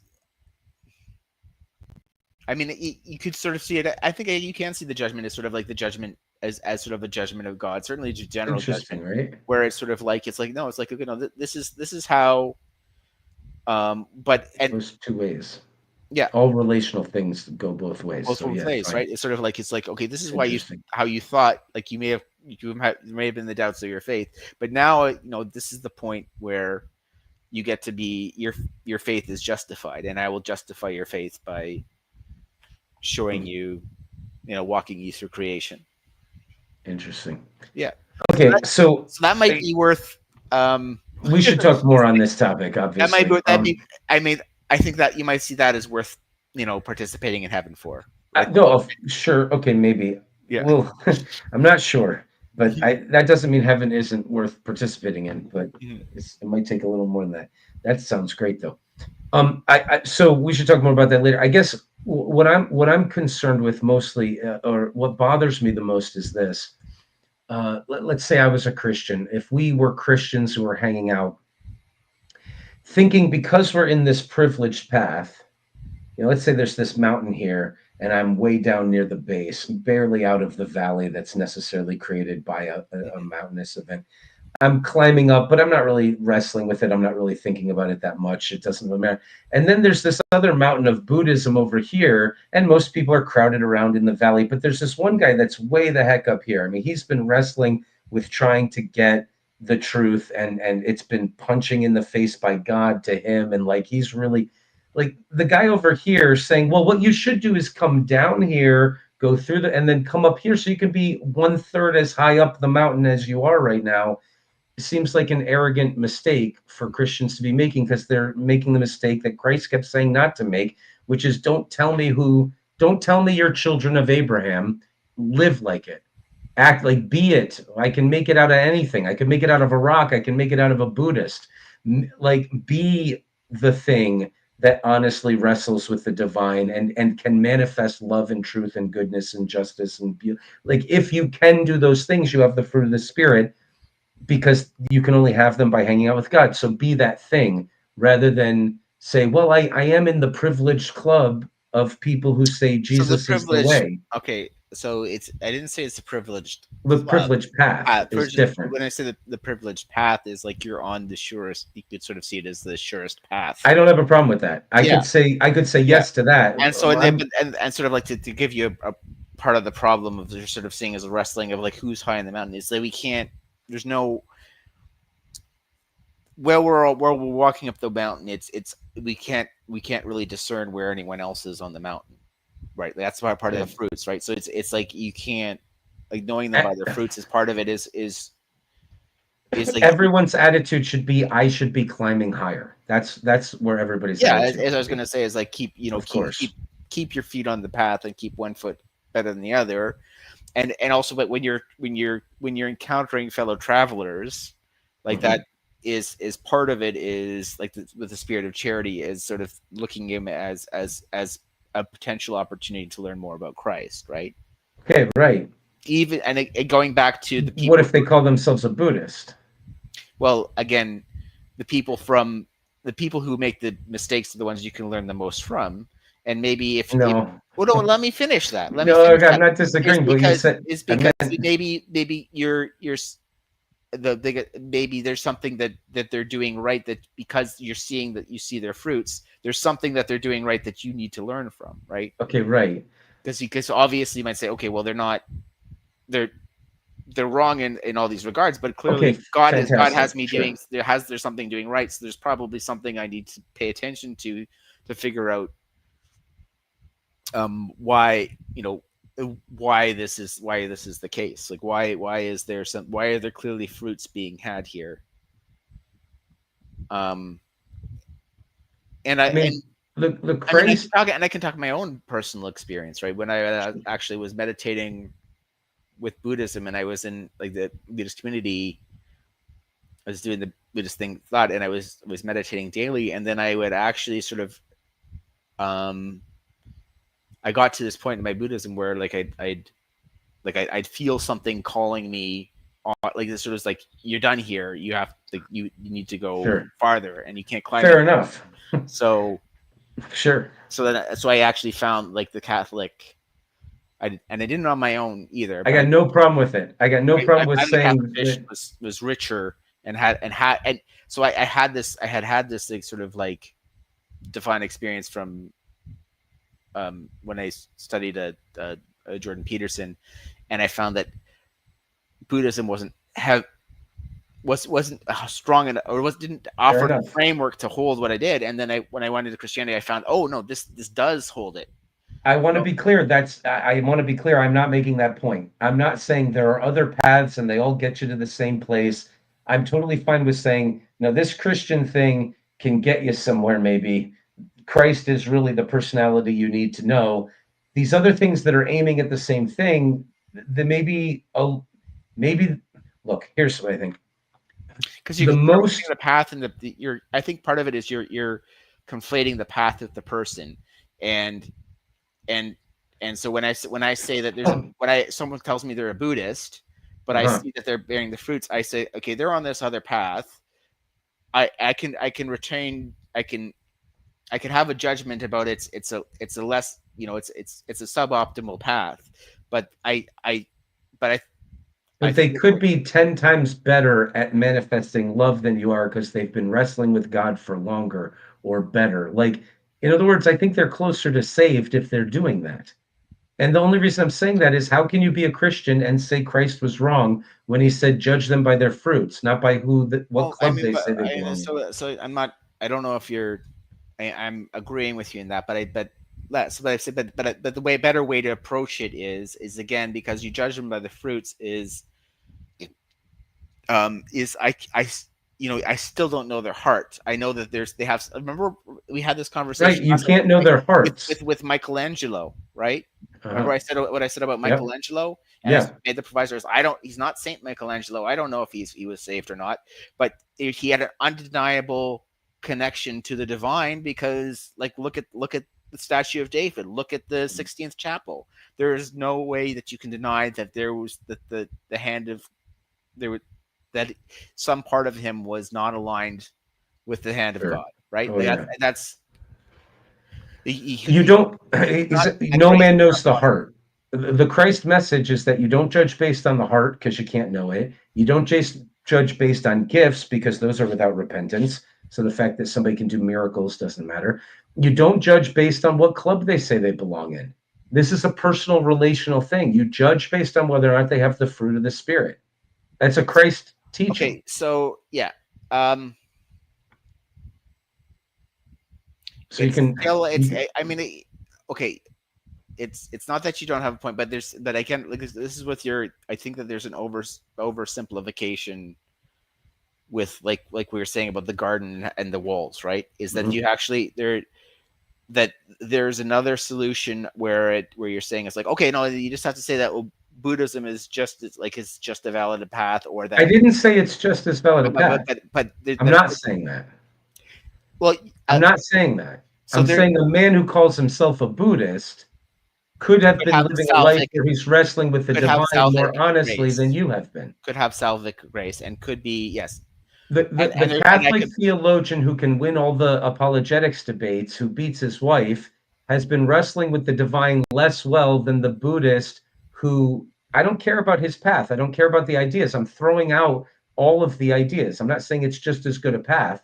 I'm saying the individual who calls himself a Buddhist and conceptualizes how he sees himself in the divine in that framework, which might be suboptimal compared to the Catholic way of doing it, who manifests love in a way where you're like, whoa, I got to learn something from this guy. I should hang out with him because that's a cool kind of person to be. That guy is closer to saved than the Catholic theologian expert who works miracles and can win all the debates. Like, so that's all I'm saying. Okay. It's not that the path. No, here's the, I think, part of the problem with what you're framing this is that it's a continual, and this is different. This is part of my criticism of Protestantism, where they're sort of saying, like, once you say the words, once you make that sort of speech declaration, then you're saved and don't worry about it, right? Right. It's not what happened to work out your Christianity, salvation with fear and trembling. Yeah, it's a continual relationship. So just because I'm saved today doesn't mean I'm saved tomorrow. I have to maintain that relationship with God. So this idea, so part of that, retaining that relationship with God is open to the possibility that God is teaching me things through other people, right? Okay. So if I see someone who's bearing fruit, I need to pay attention to that, because there's something for me to learn. There's potentially something to be, especially if I. That's how Christ told you to judge. If there's fruit in their life that's not in my life, right? Then there's something there for me to pay attention to. Okay. I think so. Yeah. So I mean, I agree with, I'm not the expert theologian here, but that's the one thing that has always been stuck in me as far as, like, I wish if I could wave a magic wand and at least get people to consider that idea. Like, I think I'd be happier with the Christian community. Yeah. All right. I'm sorry. I don't mean to derail all this. I don't know how we got off on my own dumb ideas.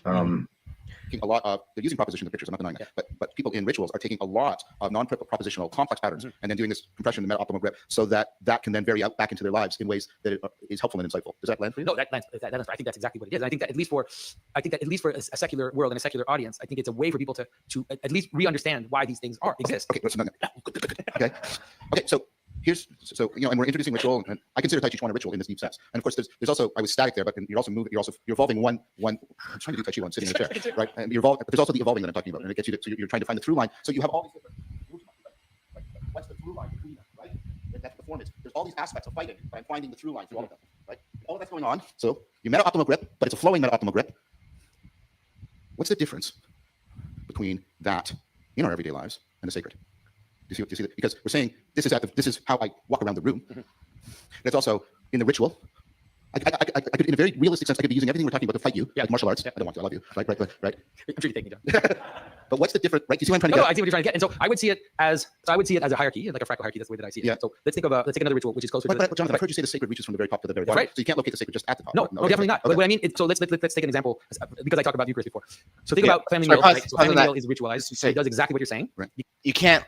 That's true. And that's like you were talking about heaven and the Platonic forms. You can't just leave the sacred at the very top. That's just your. It's not just up there. It's down. Yeah.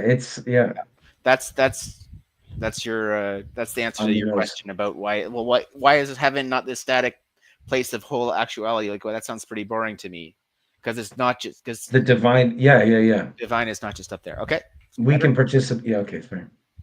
Because what it does is it creates a common space and a compressed moment in which you are compressing the relationships that exist. What? Oh, you didn't show it to me. I haven't. Of course not. I keep forgetting to do that. This more influx and subtle of a family into a ritualized moment. So we're sitting around the table. We set the table. We learn how to talk to each other. You don't want one person to talk too much. You don't want one person to take too much food. You want to share. You want to attend to what the others is doing. And so you're actually ritualizing the behavior of your entire family into one moment, like one activity. Okay, so there could be other versions of that. That's definitely one version. No, that's great. That's Right. great. And so, but let's say that meal will also have a higher version of it, which will be something like a wedding feast, let's say. Yes. So now you have a wedding feast in which we all come together to eat a meal together in the celebration of an important event in our larger group. So there'll be all these rules and rituals about how to function in that and to properly function and to not take up too much attention, to focus your attention on the right group, blah, blah, blah, et cetera, et cetera. Excellent. Then you keep going, but then if you raise that up to the last highest rung, you will come to the altar table. And then the altar table will become the meal of meals. It will become the meal of the entire cosmos in the imagery, the cosmic meal, which brings all these different like ritual together, anchors them, but then contains them all together. So to me, there's a scaling question. And so I don't know if Tai Chi can do that, but what I mean is that so you can understand that the sacred exists in the family, and we'll pray. Obviously, you'll pray before the meal, you do all these things. So it exists at the level of the family, and then it scales up at different levels. And then there's in church, especially in the traditional church, we're saying like this is the ecumenical, like the church is the kingdom, it's the whole thing, it's the final moment, it's the eschaton. We're at the end of times. All of this is a gathering into the final moment of everything. That's what it's represent. That's what if you don't believe that it's actually happening, it's at least presented that way. Okay, and so it becomes the anchor for all these other things. So I'm sure there are versions of that, like let's say in other. Yeah, There are. But we don't even. Maybe we'll tackle the pluralism. I wasn't bringing that up for that. No, I'm trying to get to the scaling part of the sacred, like how it. But you brought in something really, really interesting. Let me see if I'm getting it right. So we've been doing a lot of horizontal condensation and opening. Right, transfer appropriate processing is right the CogSci term, right? And but you now just said but there's also transfer appropriate up and down. Yeah. Is that Oh, yeah. right? And so is the tutoring?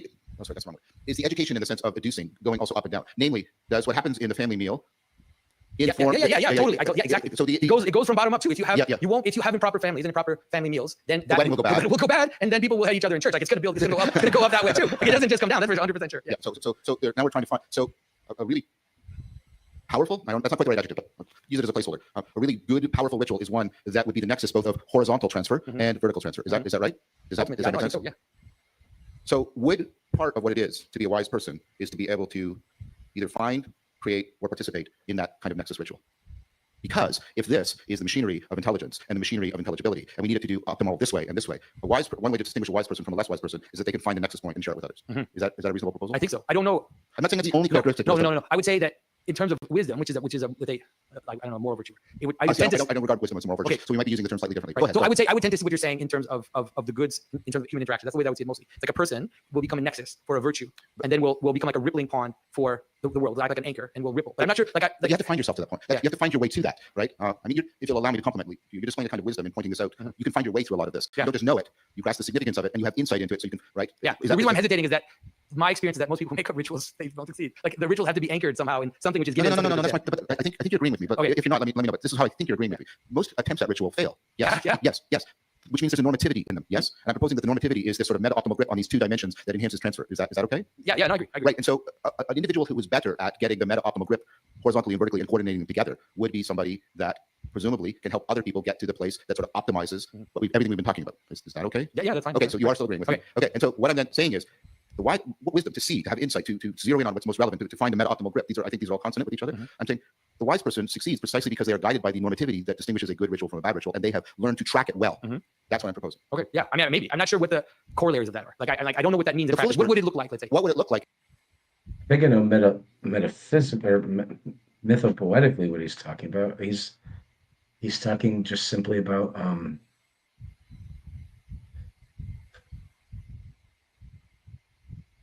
is it proper orientation towards the highest thing? Yeah. So the way I would From him is when they remember they're using the two dimensions. So the left and right are Nexus sort of point. are finding you are sort of like the are sort of, you could say the left and right that you're saying is sort of like the figure out or the hypothesis finding, right? Or the trying the sort of Sure. regulating. You're trying to figure out the question, and then the up and down is the attempt of the ritual, or the attempt of the sacrifice, right? Okay. So you're actually one is more the embodied theory, and one is testing the hypothesis. Sure.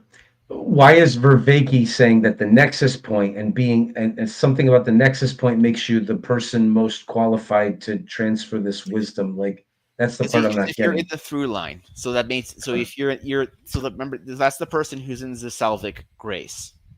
Okay. So you're seeing it as a mountain always that you're climbing, but it's you think of it isn't in the relationship. You're in the zone. So if you're someone who's you're bearing fruit because you're in a good relationship with God. The person who's closest to God is the one who's best maintaining the relationship. Okay, that's what. Right? Okay, So that's the wisest person. orientation towards the highest thing. So that's what I was talking about. Like, I understand. the person who's bearing fruit has some Yeah. wisdom that I may be missing, and They're also in the best position to help. but that changes, right? Yeah. Because everyone's relationship with God is, it has to be maintained and fluctuated. So just because the person is, has the salvic grace today, okay, doesn't mean they're not going to like fall into temptation tomorrow, right? I keep thinking I can get to a certain level and then I can just do what I want, and it never works out that way. No, it's you have really dangerous. Actually, you're maintaining. Yeah, the it's higher even worse. you go, the higher you go, the more harder, you can't do anything wrong. Yeah, no, believe me. Yeah. Okay. It's a rough game because you're getting closer. You're getting closer to that.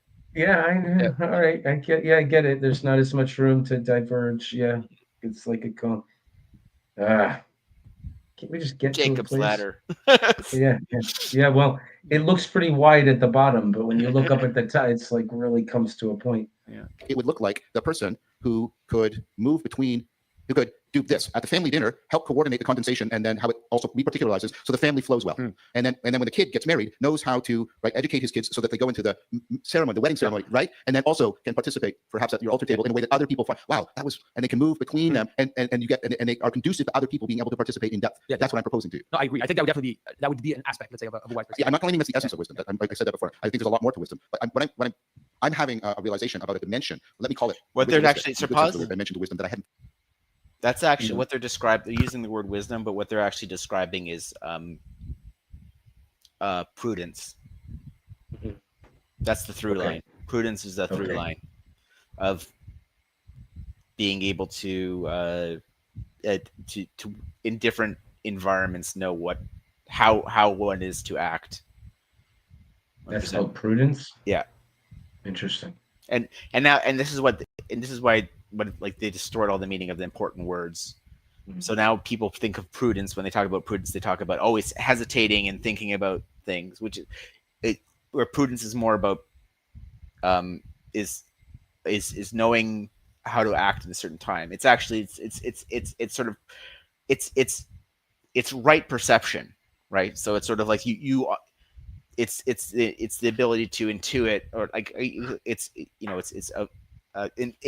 intuit, to have one's perceptions be without distortions. And if you have a clear perception of the situation, then you have the wisdom to know how you ought to act. And so what they're talking about is like when working in different on the different hierarchies, like where he's like, you're at the dinner table, but you can also be a good altar server, and you could also be like good in the community. That's that shared, that wisdom in different wisdom in different environments is prudence. There's four cardinal virtues: the capacity, temperance, justice, and fortitude. Okay. We should talk about the virtues more sometime. I'll ask more questions about it. I don't want to keep going. Yeah, that's very interesting. Yeah, I got questions, but I don't want to make us. Yeah, no, I think that's a good thing. It's a good. Might actually be a good place to stop as well, because I'm looking at. Everybody just quiet. Everyone was just quiet, as if, and their bodies were singing. Like those are all signs of the fruits, right? Okay. Right? That's actually like, when you're getting close, like Jordan Peterson say, those are the cues. It's like, you're not, when you're really in you're saying something that's important and resonating, the crowd goes silent, doesn't go, the murmurs stop is what you're looking for. And then the other thing that you look for is the way when one of them was talking to the other, their body would sing, right? Yeah. It's the back. Yeah. That was interesting. That was a lot of fun. We should do this again sometime. We should find some maybe like there was a Sam Harris, Daniel Dennett debate about consciousness I watched forever ago. I'm not going to say we should watch that now, but like we can find all sorts of good things like this, and we should do this once a month. Well, and we could probably do some more Pageau and Vervaeke, and without a doubt, we could do all sorts of stuff. I mean, I'm just saying, like I remember like there's videos where I'm like, it would be so much fun to watch this with someone on a live stream. I remember that like 10 years ago, I thought of that. So this would be fun. We should do this again. There's all sorts of Are you interesting gonna post people. this online? It's already it's Okay. already on. I just So- do the live stream. I don't have any time to edit things at this point. So All they're right. they're just live streaming when we're on. So Okay, awesome. Are we still live streaming, or so we sort of say? there's 23 people watching right now, I guess, on Twitter, and it's going on YouTube and X. So I have no idea where people are. But if you've been joining us and hanging out with us, I wish I could play the Beatles' "Dear Prudence" right now, but YouTube will take the video down. So I'm glad to have you here, and thanks, and come be a part of it. And you can join on the video too, I guess, sometimes if you find the link. But I'm going to end this stream now, and we can wrap this up.